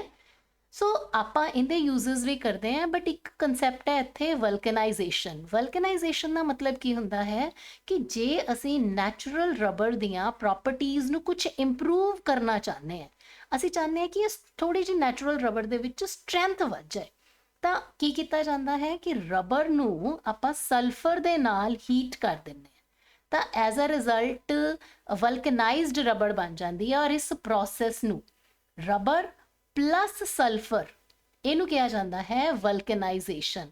ਸੋ ਵਲਕਨਾਈਜੇਸ਼ਨ ਕਿਉਂ ਕੀਤੀ ਜਾਂਦੀ ਹੈ? ਤਾਂ ਕਿ ਨੈਚੁਰਲ ਰਬੜ ਦੀਆਂ ਪ੍ਰੋਪਰਟੀਜ਼ ਨੂੰ ਕੁਝ ਇੰਪਰੂਵ ਕੀਤਾ ਜਾ ਸਕੇ। ਹੁਣ ਆਹ ਨੈਚੁਰਲ ਰਬੜ ਦੇ ਸਟ੍ਰੈਂਡਸ ਹੈ, ਠੀਕ ਹੈ। ਜਦੋਂ ਇਹ ਸਟ੍ਰੈਂਡਸ ਆਪਸ ਦੇ ਵਿੱਚ ਵੀਕ ਇੰਟਰਮੋਲੀਕੂਲਰ ਫੋਰਸਿਸ ਹੋਣ ਕਰਕੇ ਇਹ ਇਲਾਸਟੋਮਰ ਕੈਟੇਗਰੀ 'ਚ ਹੈ, ਤੇ ਅਸੀਂ ਚਾਹੁੰਦੇ ਹਾਂ ਕਿ ਇਹਨਾਂ 'ਚ ਇੰਟਰਮੋਲੀਕੂਲਰ ਫੋਰਸਿਸ ਥੋੜ੍ਹੀਆਂ ਸਟਰੋਂਗ ਹੋ ਜਾਣ। ਸਲਫਰ ਕੀ ਕਰਦੀ ਹੈ? ਸਲਫਰ ਇਹਨਾਂ ਦੇ ਵਿੱਚ ਕ੍ਰਾਸ ਲਿੰਕ ਬਣਾ ਦਿੰਦੀ ਹੈ। ਕ੍ਰਾਸ ਲਿੰਕ ਬਣਾਉਣ ਦੇ ਨਾਲ ਇਹ ਜਿਹੜੀ ਸਟਰੈਂਥ ਹੈ ਇੰਟਰਮੋਲੀਕੂਲਰ ਫੋਰਸਿਸ, ਇਹ ਬੈਟਰ ਹੋ ਜਾਂਦੇ ਹੈ, ਤਾਂ ਰਬੜ ਜਿਹੜੀ ਹੈ ਸਟਿਕੀ ਵੀ ਨਹੀਂ ਰਹਿੰਦੀ, ਸਟਰੋਂਗ ਹੋ ਜਾਂਦੀ ਹੈ। ਸੋ ਵਲਕਨਾਈਜੇਸ਼ਨ ਨੈਚੁਰਲ ਰਬੜ ਨੂੰ ਸਟਰੋਂਗ ਕਰਨ ਦਾ ਇੱਕ ਤਰੀਕਾ ਹੈ। ਸਲਫਰ ਦੇ ਨਾਲ ਕ੍ਰਾਸ ਲਿੰਕ ਆਪਾਂ ਡਿਵੈਲਪ ਕਰ ਦਿੰਦੇ ਹਾਂ। ਪਰ ਜਦੋਂ ਅਸੀਂ ਸਿੰਥੈਟਿਕ ਰਬੜ ਦੀ ਗੱਲ ਕਰਦੇ ਹਾਂ ਨਾ, ਤਾਂ ਸਿੰਥੈਟਿਕ ਰਬੜ ਦਾ ਮਤਲਬ ਹੈ ਨੀਓਪ੍ਰੀਨ। ਇੱਥੇ 2 ਪੋਜੀਸ਼ਨ ਤੇ ਕਲੋਰੋ ਗਰੁੱਪ ਹੋਏਗਾ, ਠੀਕ ਹੈ।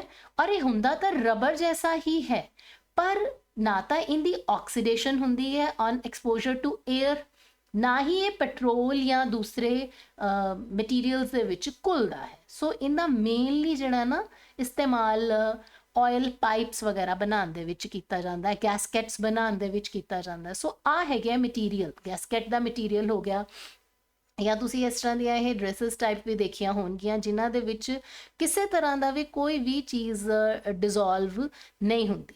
ਹੁਣ ਇਸ ਤੋਂ ਇਲਾਵਾ ਇਹ ਸਾਰਾ ਕੁਝ ਵੀ ਜਿਹੜਾ ਹੈ ਇਹ ਤੁਹਾਨੂੰ ਲੱਗਦਾ ਨਾ ਜਿਵੇਂ ਰਬੜ ਦਾ ਹੀ ਬਣਿਆ ਹੋਇਆ। ਗਲਵਜ਼ ਹੈ, ਬੈਲੂਨਸ ਹੈ, ਬॉल्स ਹੈ, ਸੌਫਟ ਜਿਹਾ ਬॉल्स ਜਾਂ ਟਾਇਰ ਹੈ ਜਾਂ ਆਹ ਸ਼ੂਜ਼ ਹੈ, ਠੀਕ। ਸੋ ਇਹ ਜਿਹੜੇ ਸਾਰੇ ਹੈ ਨਾ ਇਹ स्पेशल टाइप दी रबड़ है। This is Buna S. So what is Buna S and what is Buna N? ये भी बेटे रबड़ दियां ही टाइप्स है। Bu stands for butadiene. Buta means 4 carbon, diene means this, ठीक है। सो इन्हां दियां हाइड्रोजन्स आपां पूरियां कर लीए जरा, लाइक दिस। सो अगर butadiene, this is simply buta 1,3-डाइन, अगर इनदे विच n मॉलिक्यूल्स ऑफ, तुसी मैनू इनदा नाम दसो। यस, इनदा की नाम है? दिस इज आपां हुणे कर चुके हैं बेटा, एक्राइलोनाइट्राइल। सो जदों इनू सोडियम दे नाल हीटअप करांगे तां अपने कोले की बनेगा? 4 कार्बन्स तां आह ब्यूटाडाइन दियां ही है ਤੇ 2 ਕਾਰਬਨਸ ਜਿਹੜੀਆਂ ਆਪਾਂ ਇੱਥੇ ਕ੍ਰਾਈਲੋਨਾਈਟ੍ਰਾਈਲ ਦੀਆਂ ਵੀ ਦੇਖ ਲੀਆਂ, ਇੱਥੇ CN ਲੱਗਿਆ ਹੋਇਆ। ਸੋ ਹਾਈਡਰੋਜਨਸ ਜਦੋਂ ਆਪਾਂ ਇਹਨਾਂ ਦੀਆਂ ਪੂਰੀਆਂ ਕਰਦੇ ਹਾਂ, ਬਿਲਕੁਲ ਜਿੱਦਾਂ ਇੱਥੋਂ ਦੀ ਉੱਪਰੋਂ ਦੀ ਦੇਖ ਕੇ ਤੁਸੀਂ ਜਿੱਦਾਂ ਜਿੱਦਾਂ ਹਾਈਡਰੋਜਨਸ ਲੱਗੀਆਂ ਉੱਦਾਂ ਉੱਦਾਂ ਹੀ ਲਗਾ ਦੇਣੀ ਹੈ ਤੇ ਇੱਥੇ ਇਸ ਤਰੀਕੇ ਨਾਲ n ਨੰਬਰ ਆਫ ਮੋਲੀਕਿਊਲ ਕਿ ਆਹ ਚੀਜ਼ ਜਿਹੜੀ ਹੈ ਬਾਰ-ਬਾਰ ਰਿਪੀਟ ਹੋਏਗੀ। ਸੋ this is butadiene. Sodium the presence ਦੇ ਵਿੱਚ ਐਕਰਾਈਲੋਨਾਈਟ੍ਰਾਈਲ, N stands for ਨਾਈਟ੍ਰਾਈਲ। ਬਿਊਟਾਡਾਈਨ sodium the presence ਦੇ ਵਿੱਚ N stands for ਨਾਈਟ੍ਰਾਈਲ। ਇੱਕ ਚੀਜ਼ ਜੋ ਇੱਥੇ ਭੁੱਲਣੀ ਨਹੀਂ ਉਹ ਹੈ ਕਿ ਡਬਲ ਬੌਂਡ ਪਹਿਲਾਂ ਤਾਂ 1 ਔਰ 3 ਪੋਜੀਸ਼ਨ ਤੇ ਸੀ ਨਾ ਡਬਲ ਬੌਂਡ ਇਹ ਵਾਲੇ, ਹੁਣ ਇੱਥੇ 2 ਪੋਜੀਸ਼ਨ ਤੇ ਡਬਲ ਬੌਂਡ ਆ ਜਾਏਗਾ ਬਿਕॉज 1 ਵਾਲੇ ਡਬਲ ਬੌਂਡ ਨੇ ਖੁੱਲ ਕੇ ਇੱਧਰ ਔਰ 3 ਵਾਲੇ ਡਬਲ ਬੌਂਡ ਨੇ ਖੁੱਲ ਕੇ ਇੱਧਰ ਕੰਬਾਈਨ ਕਰ ਜਾਣਾ। ਤਾਂ ਇਹਨਾਂ ਦੋਨੋਂ ਕਾਰਬਨਸ ਕੋਲੇ ਵਿਚਕਾਰ ਇੱਕ ਡਬਲ ਬੌਂਡ ਜਨਰੇਟ ਹੋ ਜਾਏਗਾ। ਜਿਵੇਂ ਹੁਣ ਆਹ ਵਾਲਾ ਡਬਲ ਬੌਂਡ ਖੁੱਲੇਗਾ ਤਾਂ ਇਹ ਕਾਰਬਨ ਇੱਧਰਲੇ ਪਾਸੇ ਔਰ ਇਹ ਵਾਲੀ ਕਾਰਬਨ ਦੂਜੇ ਪਾਸੇ ਕੰਬਾਈਨ ਕਰਨਗੇ ਨਾ ਆਪਸ ਦੇ ਵਿੱਚ, ਆਹ ਚੀਜ਼ ਰਿਪੀਟ ਹੋ ਰਹੀ ਹੈ। ਸੋ ਇੱਕ ਮੋਨੋਮਰ ਆਹ ਵਾਲਾ ਹੈ, ਦੂਜਾ ਮੋਨੋਮਰ ਆਹ ਵਾਲਾ। ਸੋ ਜਿਹੜੇ ब्यूटाडाइन सोडियम ब्यूना N है, this is we can say it is a copolymer। ਕੋਪੋਲੀਮਰ ਦੀ ਆਪਾਂ ਡੈਫੀਨੇਸ਼ਨ ਕੀਤੀ ਸੀ ਨਾ ਜਦੋਂ 2 ਤਰ੍ਹਾਂ ਦੇ ਮੋਨੋਮਰ ਕੰਬਾਈਨ ਕਰਨ ਤਾਂ ਉਹਨੂੰ ਆਪਾਂ ਕਿਹਾ ਸੀ ਕੋਪੋਲੀਮਰ। ਹੁਣ ਬਿਲਕੁਲ ਇਸੇ ਤਰੀਕੇ ਨਾਲ ਹੀ ਆਪਣੇ ਕੋਲੇ ਇੱਥੇ ਆ ਜਾਂਦਾ ਹੈ ਬਿਊਨਾ S। ਸੋ ਬਿਲਕੁਲ ਸੇਮ ਤੁਸੀਂ ਨਾਲ ਦੀ ਨਾਲ ਲਿਖ ਵੀ ਸਕਦੇ ਹੋ ਬੇਟਾ। ਸਭ ਤੋਂ ਪਹਿਲਾਂ ब्यूटाडाइन, ਸੋ ਇਹ 4 ਕਾਰਬਨ ਬਣਾ ਲਿਆ ਆਪਾਂ, 2 पोजीशंस पे डबल बॉन्ड लगाते लाइक दिस, ठीक है। सो दिस इज ब्यूटा 1,3-डाइन plus CH2 double bond CH और इत्थे आपां स्टायरीन दा स्ट्रक्चर बना रहे हैं C6H5। सो आपां N मॉलिक्यूल ले लेने दोनों दे ही। दिस इज ब्यूटा 1,3-डाइन। सो जो ये सोडियम की प्रेजेंस हीटअप किया जाएगा इन्हों तो प्रोडक्ट की बनेगा? अगेन आह 4 कार्बनस आ गए ब्यूटाडाइन वाले, इन्हों की इस पोजीशन पे डबल बॉन्ड आ गया। हुण आपां स्टायरीन लिख रहे हैं लाइक दिस, इत्थे C6H5 या बेंजीन रिंग, बस हाइड्रोजन्स पूरियां कर दो और इनका नाम की बनेगा? ब्यूटाडाइन तो ब्यूटा BU लिखता, ठीक है। सोडियम का Na और स्टायरीन का S। सो ਜਿਹੜੇ ਬਿਊਨਾ S ਦੇ ਜਾਂ ਬਿਊਨਾ N ਦੇ ਜਿਹੜੇ ਇਸਤੇਮਾਲ ਹੈ ਆਪਣੀ ਰੂਟੀਨ ਲਾਈਫ ਦੇ ਵਿੱਚ ਜੋ ਅਸੀਂ ਦੇਖਦੇ ਹਾਂ ਉਹ ਤੁਹਾਡੇ ਸਾਹਮਣੇ ਹੈ। ਸੋ ਟਾਇਰਸ ਜਿਹੜੇ ਹੈ ਜਾਂ ਬॉल्स ਰਬੜ ਦੀਆਂ ਜਾਂ ਸ਼ੂਜ਼, ਬੈਲੂਨਸ, ਗਲਵਸ, ਸੋ ਇਹ ਸਾਰੇ ਜਿਹੜੇ ਮਟੀਰੀਅਲ ਹੈ ਬਿਊਨਾ S ਔਰ ਬਿਊਨਾ N ਦੇ ਹੀ ਇਸਤੇਮਾਲ ਹੈ। ਹੁਣ ਰਬਰਸ ਦਾ ਜ਼ਿਕਰ ਹੋਵੇ ਤੇ ਗੱਟਾ ਪਰਚਾ ਦਾ ਜ਼ਿਕਰ ਨਾ ਹੋਵੇ, ਇਹ ਨਹੀਂ ਪੋਸੀਬਲ। ਤੁਹਾਨੂੰ ਇਹ ਦੇਖ ਕੇ ਲੱਗ ਰਿਹਾ ਹੋਣਾ ਨਾ ਵੀ ਇਹ ਦੰਦ ਦੇ ਜਿਨ੍ਹਾਂ ਬੱਚਿਆਂ ਨੇ RCT ਟ੍ਰੀਟਮੈਂਟ ਕਦੀ ਕਰਵਾਇਆ ਉਹਨਾਂ ਨੂੰ ਇਹ ਪਤਾ ਹੋਏਗਾ ਕਿ ਇਸ ਤਰ੍ਹਾਂ ਦੀਆਂ ਨੀਡਲ ਟਾਈਪ ਬੇਟੇ ਇਹ ਰਬੜ ਦੀ ਹੀ ਇੱਕ ਟਾਈਪ ਹੈ, ਰਬੜ ਦੀਆਂ ਨੀਡਲਸ ਹੁੰਦੀਆਂ। ਸੋ ਗੱਟਾ ਪਰਚਾ ਜਿਹੜਾ ਹੈ ਉਹ ਨੈਚੁਰਲ ਰਬਰ ਦੀ ਤਰ੍ਹਾਂ ਹੀ ਬਣਾਇਆ ਗਿਆ ਇੱਕ ਸਿੰਥੈਟਿਕ ਪੋਲੀਮਰ ਹੈ, ਸਿੰਥੈਟਿਕ ਰਬਰ ਹੈ।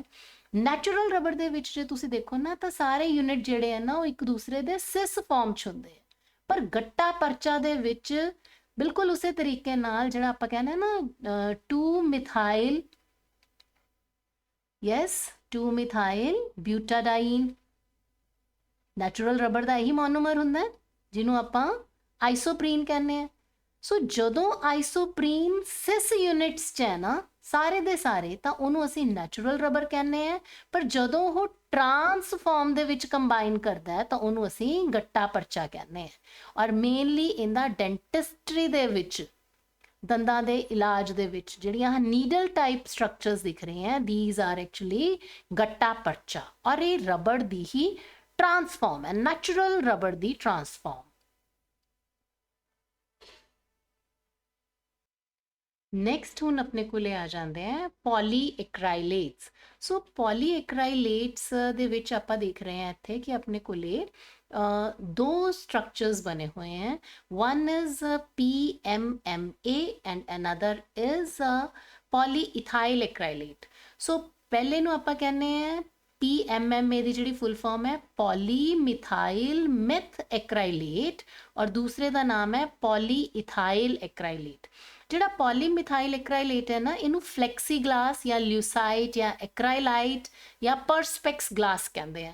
ਇਹ ਬਹੁਤ ਹੀ ਇੰਪੋਰਟੈਂਟ ਨੇਮ ਹੈ ਬੇਟਾ। ਸੋ ਇਹਨਾਂ ਦਾ ਸਟਰਕਚਰ ਆਪਾਂ ਹੁਣੇ ਕਰਦੇ ਹਾਂ। ਇਹਨਾਂ ਦਾ ਐਕਚੁਅਲੀ ਪ੍ਰੋਪਰਟੀ ਕੀ ਹੁੰਦੀ ਹੈ, ਬਹੁਤ ਹੀ ਹਾਰਡ ਟਰਾਂਸਪੇਰੈਂਟ ਹੁੰਦੇ ਆ। ਤੇ ਜਿਵੇਂ ਅੱਜ ਕੱਲ੍ਹ ਆਪਾਂ ਦੇਖਦੇ ਹਾਂ ਨਾ ਕਿ ਘਰਾਂ ਦੇ ਬਨੇਰੇ ਜਿਹੜੇ ਹੈ ਉਹ ਕੱਚ ਦੇ ਬਣੇ ਹੁੰਦੇ ਆ। ਉਹ ਜਿਹੜੇ ਬਨੇਰੇ ਕੱਚ ਦੇ ਆ ਨਾ, ਉਹ ਜਿਵੇਂ ਇੱਥੇ ਤੁਸੀਂ ਦੇਖ ਹੀ ਰਹੇ ਹੋ ਕਿ ਸਮੁੰਦਰ ਦੇ ਥੱਲੇ ਇਹ ਕੱਚ ਦਾ ਇੱਕ ਤਰ੍ਹਾਂ ਏਰੀਆ ਬਣਾਇਆ ਹੋਇਆ, ਰੂਮ ਬਣਾਇਆ ਹੋਇਆ ਹੈ, ਜਿੱਥੋਂ ਦੀ ਕਲੀਅਰਲੀ ਸਮੁੰਦਰ ਦੀ ਜ਼ਿੰਦਗੀ ਦੇਖ ਸਕਦੇ ਆ। ਇੱਕ ਤਰ੍ਹਾਂ ਕੱਚ ਦਾ ਕਮਰਾ ਟਾਈਪ ਬਣਾਇਆ ਹੋਇਆ। ਸੋ ਇਹ ਮਟੀਰੀਅਲ ਹੈ PMMA। ਇਸ ਤੋਂ ਇਲਾਵਾ ਇਹ ਆਰਟੀਫਿਸ਼ੀਅਲ ਡੈਂਚਰ ਬਣਾਉਣ ਦੇ ਵਿੱਚ ਇਹ ਇਸਤੇਮਾਲ ਕੀਤੇ ਜਾਂਦੇ ਆ। ਸੋ ਆਪਾਂ PMMA ਦਾ ਸਟਰਕਚਰ ਇੱਕ ਵਾਰੀ ਲਿਖ ਕੇ ਦੇਖਦੇ ਹਾਂ ਕਿ ਕਿਵੇਂ ਇਹਨੂੰ ਆਪਾਂ ਡਰਾ ਕਰਨਾ ਹੈ। ਸੋ ਪੋਲੀਮਿਥਾइल ਮਿਥ ਐਕਰਾइलेट ਜਿਹੜਾ ਹੈ ਉਹਦੇ ਵਿੱਚ ਆਪਾਂ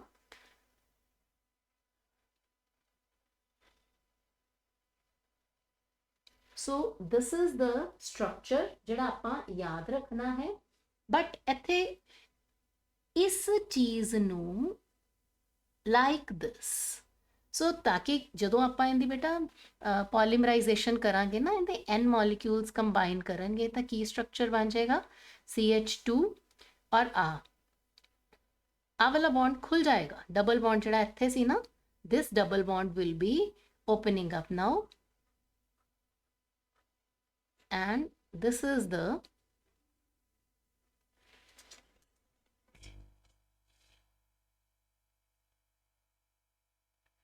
so this is polymethyl meth acrylate।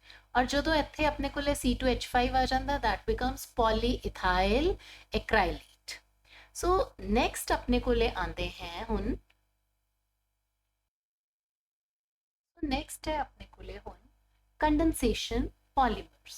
So condensation polymers ਦੇ ਵਿੱਚ ਬੇਟਾ ਆਪਾਂ ਦੇਖਦੇ ਹਾਂ ਕਿ ਆਪਣੇ ਕੋਲੇ ਕਿਹੜੀਆਂ ਮੇਨ ਕੈਟੇਗਰੀਜ਼ ਹੈ। ਕੰਡੈਂਸੇਸ਼ਨ ਪੋਲੀਮਰ ਹੁੰਦੇ ਕੀ ਹੈ, ਕੰਡੈਂਸੇਸ਼ਨ ਪੋਲੀਮਰ ਹੁੰਦੇ ਹੈ ਜਦੋਂ ਆਪਣੇ ਕੋਲੇ ਮੋਨੋਮਰ ਯੂਨਿਟਸ ਕੰਬਾਈਨ ਕਰਨ ਔਰ ਆਪਣੇ ਕੋਲੇ ਸਿੰਪਲ ਮੋਲੀਕਿਊਲਸ ਆਫ ਵਾਟਰ ਜਾਂ ਅਮੋਨੀਆ ਉਹ ਰਿਲੀਜ਼ ਆਊਟ ਹੋਣ। ਮਤਲਬ ਜਦੋਂ ਇਹ ਪੋਲੀਮਰ ਬਣਦਾ ਹੈ ਨਾ ਤਾਂ ਨਾਲ ਵਾਟਰ ਜਾਂ ਅਮੋਨੀਆ ਵਰਗੇ ਸਿੰਪਲ ਮੋਲੀਕਿਊਲਸ ਨਿਕਲਦੇ ਹੈ।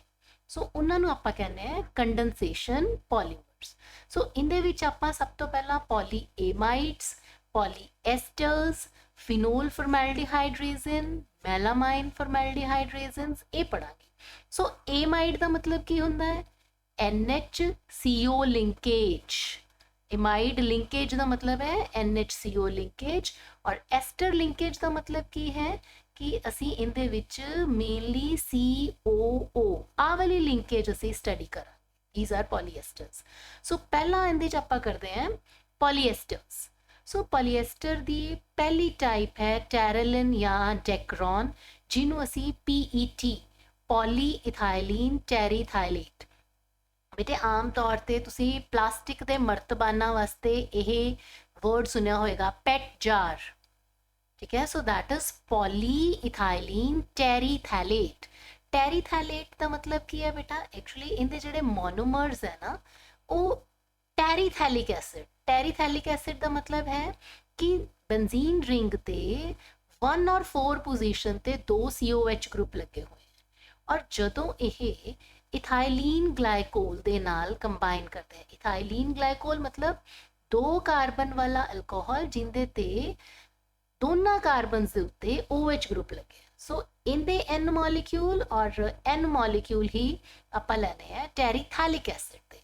ਜਦੋਂ ਇੱਥੋਂ ਦੀ ਇਹ ਕੰਬਾਈਨ ਕਰਦੇ ਆ ਨਾ, ਤਾਂ ਵਾਟਰ ਮੋਲੀਕਿਊਲ ਨਿਕਲ ਜਾਏਗਾ, N water molecule will be lost. ਔਰ ਹੁਣ ਆਪਾਂ ਬਿਲਕੁਲ ਇੱਥੋਂ ਦੀ ਸਟਰਕਚਰ ਲਿਖਣਾ ਸ਼ੁਰੂ ਕਰਦੇ ਹਾਂ। ਆਪਣੇ ਕੋਲੇ ਕੀ ਬਣ ਜਾਂਦਾ ਹੈ? ਬ੍ਰੈਕਟ ਸ਼ੁਰੂ ਕਰ ਲਈ, ਦਿਸ ਇਜ਼ CO, क्योंकि इधरों दी OH निकल चुका है, ठीक है, COO rather, then benzene ring आ गई। अगेन हुण अपने कोले COO CH2 ते इत्थे O, और इस चीज नूं आपां N types, this is polyester. बेटे आपां ਇਹ ਚੀਜ਼ ਪੜ੍ਹੀ ਹੋਈ ਹੈ ਕਿ ਜਦੋਂ ਇੱਕ ਅਲਕੋਹਲ ਔਰ ਇੱਕ ਕਾਰਬੋਕਸਿਲਿਕ ਐਸਿਡ ਇਹ ਕੰਬਾਈਨ ਕਰਦੇ ਹੈ ਤਾਂ ਐਸਟਰ ਬਣਦਾ ਹੈ। ਹੁਣ ਆਪਾਂ ਇੱਕ ਐਸਾ ਅਲਕੋਹਲ ਲੈ ਲਿਆ ਜਿੰਦੇ ਦੋਨੋਂ ਕਾਰਬਨਸ ਦੇ ਦੋਨੋਂ ਪਾਸੇ OH ਗਰੁੱਪ ਲੱਗਿਆ ਹੋਇਆ, ਔਰ ਇੱਕ ਐਸਾ ਆਪਾਂ ਐਸਿਡ ਲੈ ਲਿਆ ਜਿੰਦੇ ਦੋਨੋਂ ਐਂਡਸ ਤੇ ਆਪਣੇ ਕੋਲੇ ਐਸਿਡ ਗਰੁੱਪ ਹੈ। ਸੋ ਆਪਣੇ ਕੋਲੇ ਇੱਥੇ ਵਾਟਰ ਮੋਲੀਕਿਊਲ ਨਿਕਲ ਜਾਣਾ ਹੈ। ਸੋ ਵਾਟਰ ਮੋਲੀਕਿਊਲ ਨਿਕਲ ਰਿਹਾ, ਇਸੇ ਕਰਕੇ ਅਸੀਂ ਇਹਨੂੰ ਕੰਡੈਂਸੇਸ਼ਨ ਪੋਲੀਮਰ ਕਹਿੰਦੇ ਹਾਂ। ਇਹ ਚੀਜ਼ ਯਾਦ ਰੱਖਣੀ ਹੈ। ਸੋ ਇਸ ਪੋਲੀਐਸਟਰ ਦੀ ਜਿਹੜੀ ਐਗਜ਼ਾਮਪਲ ਹੈ ਬੇਟਾ, ਮੇਨਲੀ ਫੈਬਰਿਕਸ ਦੇ ਵਿੱਚ ਪੋਲੀਐਸਟਰ ਜਿਹੜਾ ਹੈ ਇਸਤੇਮਾਲ ਕੀਤਾ ਜਾਂਦਾ ਹੈ, ਕੱਪੜੇ ਬਣਾਏ ਜਾਂਦੇ ਹਨ। ਜਿਵੇਂ ਸ਼ਰਟਸ ਦਾ ਕੱਪੜਾ ਹੈ, ਤੁਸੀਂ ਟੈਰੀਕॉट ਨਾਮ ਸੁਣਿਆ ਹੋਣਾ। ਜੇ ਪੋਲੀਐਸਟਰ ਦੇ ਵਿੱਚ ਆਪਾਂ ਕਾਟਨ ਮਿਕਸ ਕਰ ਦਿੰਦੇ ਹਾਂ ਨਾ, ਤਾਂ ਉੱਥੋਂ ਦੀ ਜਿਹੜਾ ਥ੍ਰੈਡ ਬਣਦਾ ਹੈ ਉਹਨੂੰ ਆਪਾਂ ਕਹਿੰਦੇ ਆ ਟੈਰੀਕॉट। ਸੋ ਟੈਰੀਕॉट ਜਿਹੜਾ ਹੈ ਮੇਨਲੀ ਸ਼ਰਟਸ ਵਾਸਤੇ ਇਸਤੇਮਾਲ ਕੀਤਾ ਜਾਂਦਾ ਹੈ। ਇਸ ਤੋਂ ਇਲਾਵਾ ਇਹ ਆਰਟੀਫਿਸ਼ੀਅਲ ਵੂਲ, ਸਿੰਥੈਟਿਕ ਵੂਲ ਦੇ ਮਤਲਬ ਫਾਈਬਰ ਜਿਹੜਾ ਹੈ ਕਾਟਨ ਦੀ ਤਰ੍ਹਾਂ, ਇਹ ਉਸ ਤਰੀਕੇ ਨਾਲ ਇਹਨੂੰ ਵੀਵ ਕੀਤਾ ਜਾ ਸਕਦਾ ਹੈ। ਸੋ ਪੋਲੀਐਸਟਰਸ ਦੇ ਵਿੱਚ ਅਗਲੀ ਚੀਜ਼ ਹੈ ਗਲਿਪਟਲ। ਗਲਿਪਟਲ ਦੇ ਵਿੱਚ ਕੋਈ ਹੋਰ ਫਰਕ ਨਹੀਂ ਹੈ, ਇਹਦੇ 'ਚ ਵੀ ਇਥਾਈਲੀਨ ਗਲਾਈਕੋਲ ਹੈ। ਫਰਕ ਸਿਰਫ ਇਹ ਹੈ ਕਿ ਉੱਥੇ ਟੈਰੀਥੈਲਿਕ ਐਸਿਡ ਸੀ, ਇੱਥੇ ਥੈਲਿਕ ਐਸਿਡ ਹੈ। ਮਤਲਬ COH ਗਰੁੱਪ ਜਿਹੜਾ ਇੱਕ ਦੂਜੇ ਦੀ ਔਰਥੋ ਪੋਜੀਸ਼ਨ ਤੇ ਲੱਗਿਆ। ਔਰ ਗਲਿਪਟਲ ਜਿਹੜਾ ਹੈ ਇਹ ਪੇਂਟਸ ਦੇ ਵਿੱਚ ਮੇਨਲੀ ਇਸਤੇਮਾਲ ਕੀਤਾ ਜਾਂਦਾ ਹੈ, ਇਨਸੂਲੇਟਿੰਗ ਪੇਂਟ। ਆਈ ਹੋਪ ਤੁਸੀਂ ਇਸ ਸ਼ਬਦ ਨੂੰ ਅੱਛੀ ਤਰ੍ਹਾਂ ਅੰਡਰਸਟੈਂਡ ਕਰਦੇ ਹੋ।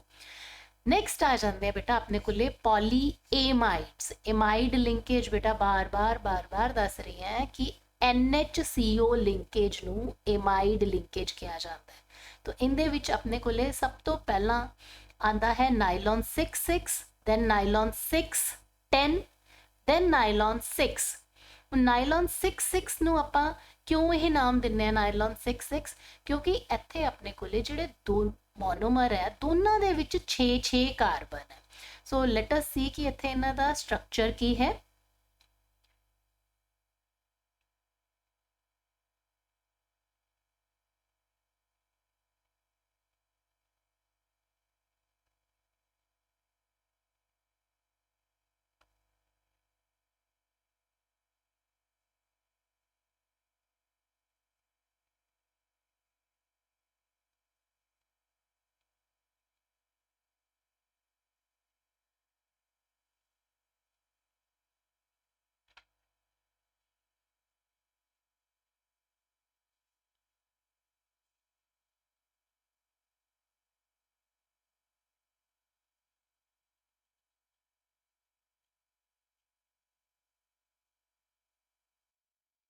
इनके स्ट्रक्चर के विच आपां देखते हैं कि नाइलॉन के दो मेन कंपोनेंट है। एक तो है हेक्सामिथिलीन डाईअमीन, जिंदे विच असी देखते हैं कि 6 हेक्सा मिथाइलिन, 6 CH2 डाईअमीन मतलब NH2 सो हेक्सा मिथाइलिन डाईअमीन। दूजा जिहड़ा कंपोनेंट है उनदे च भी 6 कार्बन होंदे हैं and that is adipic acid. 4 carbon तो CH2 वाले ही हो गए ते एक कार्बन एक पासे COH फॉर्म च, दूसरा कार्बन दूसरे COH की फॉर्म दे विच। सो 6 कार्बन एडिपिक एसिड च, 6 ही कार्बन हेक्सामिथाइलिन डाईअमीन दे विच। ਜਦੋਂ ਇਹਦੇ ਵਿੱਚੋਂ ਦੀ HOH ਮਿਲ ਕੇ ਇਹ ਵਾਟਰ ਮੋਲੀਕਿਊਲ ਬਾਹਰ ਨਿਕਲ ਜਾਣਗੇ ਤਾਂ ਕੰਡੈਂਸੇਸ਼ਨ ਪੋਲੀਮਰ ਜਿਹੜਾ ਬਣੇਗਾ। ਬਿਲਕੁਲ ਆਪਾਂ ਇੱਕ ਸਿਰੇ ਤੋਂ ਹੀ ਲਿਖਣਾ ਸ਼ੁਰੂ ਕਰਦੇ ਹਾਂ ਲਾਈਕ ਦਿਸ, ਇਹਦੇ ਸਾਹਮਣੇ ਹੀ ਲਿਖੀ ਜਾਵਾਂਗੇ ਤਾਂ ਕਿ ਤੁਹਾਨੂੰ ਸਮਝਣ ਦੇ ਵਿੱਚ ਕੋਈ ਦਿੱਕਤ ਨਾ ਆਏ। ਇੱਥੋਂ ਦੀ NH, ਇੱਕ H ਨਿਕਲ ਗਿਆ ਤੇ ਇੱਧਰੋਂ ਦੀ CO ਬਚ ਗਿਆ, ਸੋ NHCO, CH2 4 times then CO। सो ये चीज़ बेटा आपां N टाइम्स जो इत्थे लिख दिंदे हैं, दिस इज नायलॉन 6 न्यूयॉर्क और लंडन दे विच इक्को समय ते ये 6 कार्बनस द्वारा बनया होया एक सिंथेटिक फाइबर सी जिने पॉलीमर्स दी दुनिया च एक तहलका मचा दिता सी। This is nylon, hexamethylene diamine adipic acid मिलके बनाते हैं नायलॉन 6। चाहे जुराबां, चाहे रस्सियां, चाहे छतरियां, सो इस तरह के किन्ने ही फायदे जड़े है नायलॉन के आपां रोज़ाना जिंदगी दे विच देखते हैं। जिहड़ा इहदे विच बेटा अपने कोल नायलॉन 610 है ना, फर्क कोई नहीं आना, हेक्सामिथाइलिन डाईअमीन उदा दा उदा रहना है, पर जिहड़ा एसिड है दैट इज सिबेसिक एसिड, ये 10 कार्बन वाला होंदा है। इनदे च CH2 8 टाइम्स आएगा, ठीक है। So CH2 is 8 times sebacic acid. So nylon 610 इनू तुसी याद रखना है। और नायलॉन 6 दे विच की है एप्सिलन अमीनो कैप्रोइक एसिड, इनदे विच CH2 5 टाइम्स हो जाएगा। मेन नायलॉन 6 और 610 जिहड़े कोपॉलीमर है, मतलब इन्हां च दो तरह के मोनोमर होंदे हैं, ठीक है। These are the copolymers. But caprolactam जिहड़ा है ये एक होमोपॉलीमर है, सिंगल यूनिट है। सो कैप्रोलैक्टम जो जिवें तुसीं इहदा स्ट्रक्चर इत्थे देख ही सकते हो, जो इहदा पॉलीमर बनेगा ना बेटा, इक्को ही यूनिट, इक्को ही मोनोमर दे विच एक पासे NH2 ग्रुप है तो दूजे पासे COH ग्रुप है। So this is called popularly nylon 6 monomer है। यह एक तरह का होमोपॉलीमर है, इक्को तरह का इहदे च मोनोमर होता है, ठीक है। सो बाकी इस्तेमाल जिहड़े हैं इनके टोटल नायलॉन जैसे ही हैं, सारे उस तरह ही ये इस्तेमाल किया जाता है। नैक्सट आंदा है अपने कोले फॉर्मैल्डिहाइड रेजिन। फॉर्मैल्डिहाइड रेजिन्स दे विच आपां एक तां मेन करते हैं बेकलाइट, जिन्हों असीं फिनोल फॉर्मैल्डिहाइड रेजिन कहने हैं, दूसरा है मेलामाइन फॉर्मैल्डिहाइड रेजिन। फिनोल फॉर्मैल्डिहाइड दे विच बेटे मोनोमर फिनोल ते फॉर्मैल्डिहाइड होणगे और मेलामाइन फॉर्मैल्डिहाइड दे विच मेलामाइन ते formaldehyde. What is formaldehyde? I think you all remember HCHO is formaldehyde and phenol भी तो स्ट्रक्चर पता है, मेलामाइन का हुणे ड्रॉ करके दिखानी है। सो तो बोथ आर कोपॉलीमर क्योंकि इन्हां च दो तरह के मोनोमर्स है। ते जिहड़ा बेकलाइट है ये थर्मोसैटिंग पॉलीमर दी बहुत पॉपुलर एग्जाम्पल है। बिजली दे स्विच जिहड़े है ना वो बेटा बेकलाइट दे बने होंदे हैं, ते जिन्नी अनब्रेकेबल क्रॉकरी है उन्होंने असी मेलामाइन। सो ये जिहड़े इत्थे तुहाडे सामने यू कैन सी इन्हां दे जिहड़े मेन फायदे हैं, जिवें हुण बेकलाइट है ना जिहड़ा फिनोल फॉर्मैल्डिहाइड रेजिन है, जो तो इहदे च पॉलीमराइजेशन की डिग्री काफ़ी घट होती है तो यह वुड एडहेसिव के तौर पर, मतलब वुड नूं आपस च जोड़न वाला, जिवें आपां फैविकोल कहने हैं ना, उस तरह का एडहेसिव बन जाता है, ठीक है। सो मेलामाइन का मेन इस्तेमाल क्रॉकरी दे विच कीता जाता है। सो आपां एक बार इन्हां दे स्ट्रक्चर्स भी देख लीए। This is the Bakelite structure. जो बेकलाइट नूं हीट करांगे ना तो जिहड़ियां क्रॉस लिंक्स है ये टुट जाते हैं। As a result Bakelite melt नहीं होता बट इट ब्रेक्स डाउन। उना है अपने कोले मेलामाइन फॉर्मैल्डिहाइड पॉलीमर। सो अगली बारी जो तुसी अनब्रेकेबल क्रॉकरी देखोगे तो तुहाडे ਮਾਈਂਡ ਦੇ ਵਿੱਚ ਮੈਲਾਮਾਈਨ ਤੇ ਫਾਰਮੈਲਡੀਹਾਈਡ ਦੇ ਕੰਬੀਨੇਸ਼ਨ ਤੋਂ ਬਣਨ ਵਾਲਾ ਮੈਲਾਮਾਈਨ ਫਾਰਮੈਲਡੀਹਾਈਡ ਪੋਲੀਮਰ ਹੀ ਤੁਹਾਡੇ ਧਿਆਨ 'ਚ ਆਏਗਾ। ਸੋ ਲਾਸਟ ਦੇ ਵਿੱਚ ਆ ਜਾਂਦੇ ਆਪਣੇ ਕੋਲੇ ਬਾਇਓਡੀਗ੍ਰੇਡੇਬਲ ਪੋਲੀਮਰਸ, ਜਿੰਦੇ ਚੋਂ ਮੇਨ ਆਪਾਂ PHBV ਦੀ ਐਗਜ਼ਾਮਪਲ ਯਾਦ ਰੱਖਣੀ ਹੈ। ਬੇਟਾ ਕਦੀ ਤੁਸੀਂ ਸੋਚਿਆ ਹੈ ਕਿ ਡਾਕਟਰ ਜਦੋਂ ਆਪਣੇ ਟਾਂਕੇ ਲਗਾਉਂਦੇ ਹੈ ਤਾਂ ਜਿਹੜੇ ਡਿਜ਼ੋਲਵੇਬਲ ਸੂਚਰਸ ਹੁੰਦੇ ਆ, ਜਿਹਨੂੰ ਆਪਾਂ ਕਹਿੰਦੇ ਹਾਂ ਕਿ ਸੋਲਿਊਬਲ ਸੂਚਰ, ਵੀ ਉਹਨਾਂ ਟਾਂਕਿਆਂ ਨੂੰ ਕਟਵਾਉਣ ਦੀ ਲੋੜ ਨਹੀਂ ਪੈਂਦੀ ਤੇ ਇਹ ਆਪਣੇ ਆਪ ਹੀ ਅੰਦਰ ਆਪਣੇ ਡਿਜ਼ੋਲਵ ਹੋ ਜਾਂਦੇ ਆ। ਸੋ ਸੋਲਿਊਬਲ ਸੂਚਰ ਦਾ ਜਿਹੜਾ ਮਟੀਰੀਅਲ ਹੈ ਉਹ actually biodegradable polymer, biodegradable plastic ਦਾ ਬਣਿਆ ਹੁੰਦਾ ਹੈ। ਬਾਇਓਡੀਗ੍ਰੇਡੇਬਲ ਮਤਲਬ ਅਜਿਹਾ ਪਲਾਸਟਿਕ, ਅਜਿਹਾ ਪੋਲੀਮਰ ਵਿਚ can be degraded by bacteria and fungi. So microbes ਜਿਹੜੇ ਹੈ ਇਹਨੂੰ ਗਲਾ ਸੜਾ ਸਕਦੇ ਹੈ, ਇਸ ਕਰਕੇ ਇਹ ਵਾਤਾਵਰਨ ਦੇ ਲਈ ਬਹੁਤ ਹੀ ਵਧੀਆ ਚੀਜ਼ ਹੈ, ਈਕੋ ਫ੍ਰੈਂਡਲੀ। ਇਸ ਤੋਂ ਇਲਾਵਾ ਬੇਟੇ ਜਦੋਂ ਆਪਾਂ ਕੋਈ ਕੈਪਸੂਲ ਵਗੈਰਾ ਖਾਂਦੇ ਆ ਤਾਂ ਕੈਪਸੂਲ ਦਾ ਜਿਹੜਾ ਬਾਹਰ ਵਾਲਾ ਕਵਰ ਹੈ ਉਹ ਅੰਦਰ ਜਾ ਕੇ ਆਪਣੇ ਡਿਜ਼ੋਲਵ ਹੋ ਜਾਂਦਾ ਨਾ, ਉਹ ਕਾਹਦਾ ਬਣਿਆ ਹੁੰਦਾ? ਉਹ ਬਾਇਓਡੀਗ੍ਰੇਡੇਬਲ ਪੋਲੀਮਰ ਦਾ ਬਣਿਆ ਹੁੰਦਾ ਤੇ ਸਾਡੇ ਸਰੀਰ ਦੇ ਵਿੱਚ ਐਂਜ਼ਾਈਮਸ ਜਿਹੜੇ ਹੈ ਜਾਂ ਸਟਮਕ ਦਾ ਐਸਿਡ ਜਿਹੜਾ ਹੈ ਉਹ ਉਸਨੂੰ ਈਜ਼ੀਲੀ ਡਾਈਜੈਸਟ ਕਰ ਪਾਉਂਦਾ। ਸੋ ਪਲਾਸਟਿਕ ਇੰਡਸਟਰੀ ਦਾ ਜਿਹੜਾ ਸਭ ਤੋਂ ਵੱਡਾ ਇਹ ਨੁਕਸਾਨ ਸੀ ਕਿ ਵਾਤਾਵਰਨ ਦੇ ਵਿੱਚ ਪੋਲਿਊਸ਼ਨ ਹੁੰਦਾ ਹੈ ਨਾ, ਸੋ ਉਸ ਚੀਜ਼ ਨੂੰ ਬਾਇਓਡੀਗ੍ਰੇਡੇਬਲ ਪਲਾਸਟਿਕਸ ਜਿਹੜੇ ਹੈ ਈਕੋ ਫ੍ਰੈਂਡਲੀ ਹੋਣ ਕਰਕੇ ਉਸ ਟੈਬੂ ਤੋਂ ਵੀ ਆਪਾਂ ਹੁਣ ਪਲਾਸਟਿਕਸ ਨੂੰ ਇੱਕ ਤਰ੍ਹਾਂ ਸਮਝਾਂਗੇ ਕਿ ਅਰਥ is free from non biodegradable plastics. Earth is now having eco-friendly biodegradable plastics. ਹੁਣ PHBV ਦਾ ਜਿਹੜਾ ਸਟਰਕਚਰ ਹੈ ਨਾ, that is polyhydroxy butyrate and valerate. polyhydroxy butanoic acid और polyhydroxy pentanoic acid ਇੱਥੇ ਆਪਾਂ ਇਹਨੂੰ ਕਹਿ ਸਕਦੇ ਹਾਂ। ਸੋ ਇਹਨਾਂ ਦਾ ਪੋਲੀਮਰ ਸਟਰਕਚਰ ਇੱਥੇ ਲਿਖਿਆ ਹੋਇਆ ਹੈ, ਮੋਨੋਮਰ ਦੇਖੀਏ ਪਹਿਲਾਂ, ਥਰਡ ਪੋਜੀਸ਼ਨ ਤੇ ਹਾਈਡਰੋਕਸੀ ਗਰੁੱਪ ਲੱਗਿਆ। ਸੋ ਦਿਸ ਇਜ਼ ਬਿਊਟੇਨੋਇਕ ਐਸਿਡ, 1 2 3 4 ਕਾਰਬਨਸ ਹੈ, ਤੀਜੀ ਪੋਜੀਸ਼ਨ ਤੇ OH ਲੱਗਿਆ। ਔਰ ਜਦੋਂ 5 ਕਾਰਬਨ ਹੈ, 1 2 3 4 5 ਪੈਂਟੇਨੋਇਕ ਐਸਿਡ ਹੈ ਔਰ ਇਹਦੀ ਵੀ ਤੀਜੀ ਪੋਜੀਸ਼ਨ ਤੇ OH ਗਰੁੱਪ ਲੱਗਿਆ।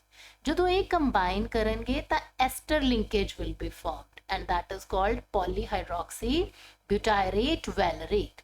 ਉਹਨਾਂ ਇੱਥੇ ਦਿਖਾਇਆ ਗਿਆ ਬੇਟਾ ਜਿਵੇਂ ਕੈਪਸੂਲਸ ਦੇ ਕਵਰ ਹੈ ਜਾਂ ਆਉਣ ਵਾਲੇ ਸਮੇਂ 'ਚ ਜਿਹੜੇ ਡਿਸਪੋਜ਼ੇਬਲ ਬਰਤਨ ਹੈ ਨਾ ਉਹ ਵੀ ਇਸੇ PHBV ਮਟੀਰੀਅਲ ਦੇ ਹੀ ਮਿਲਣਗੇ।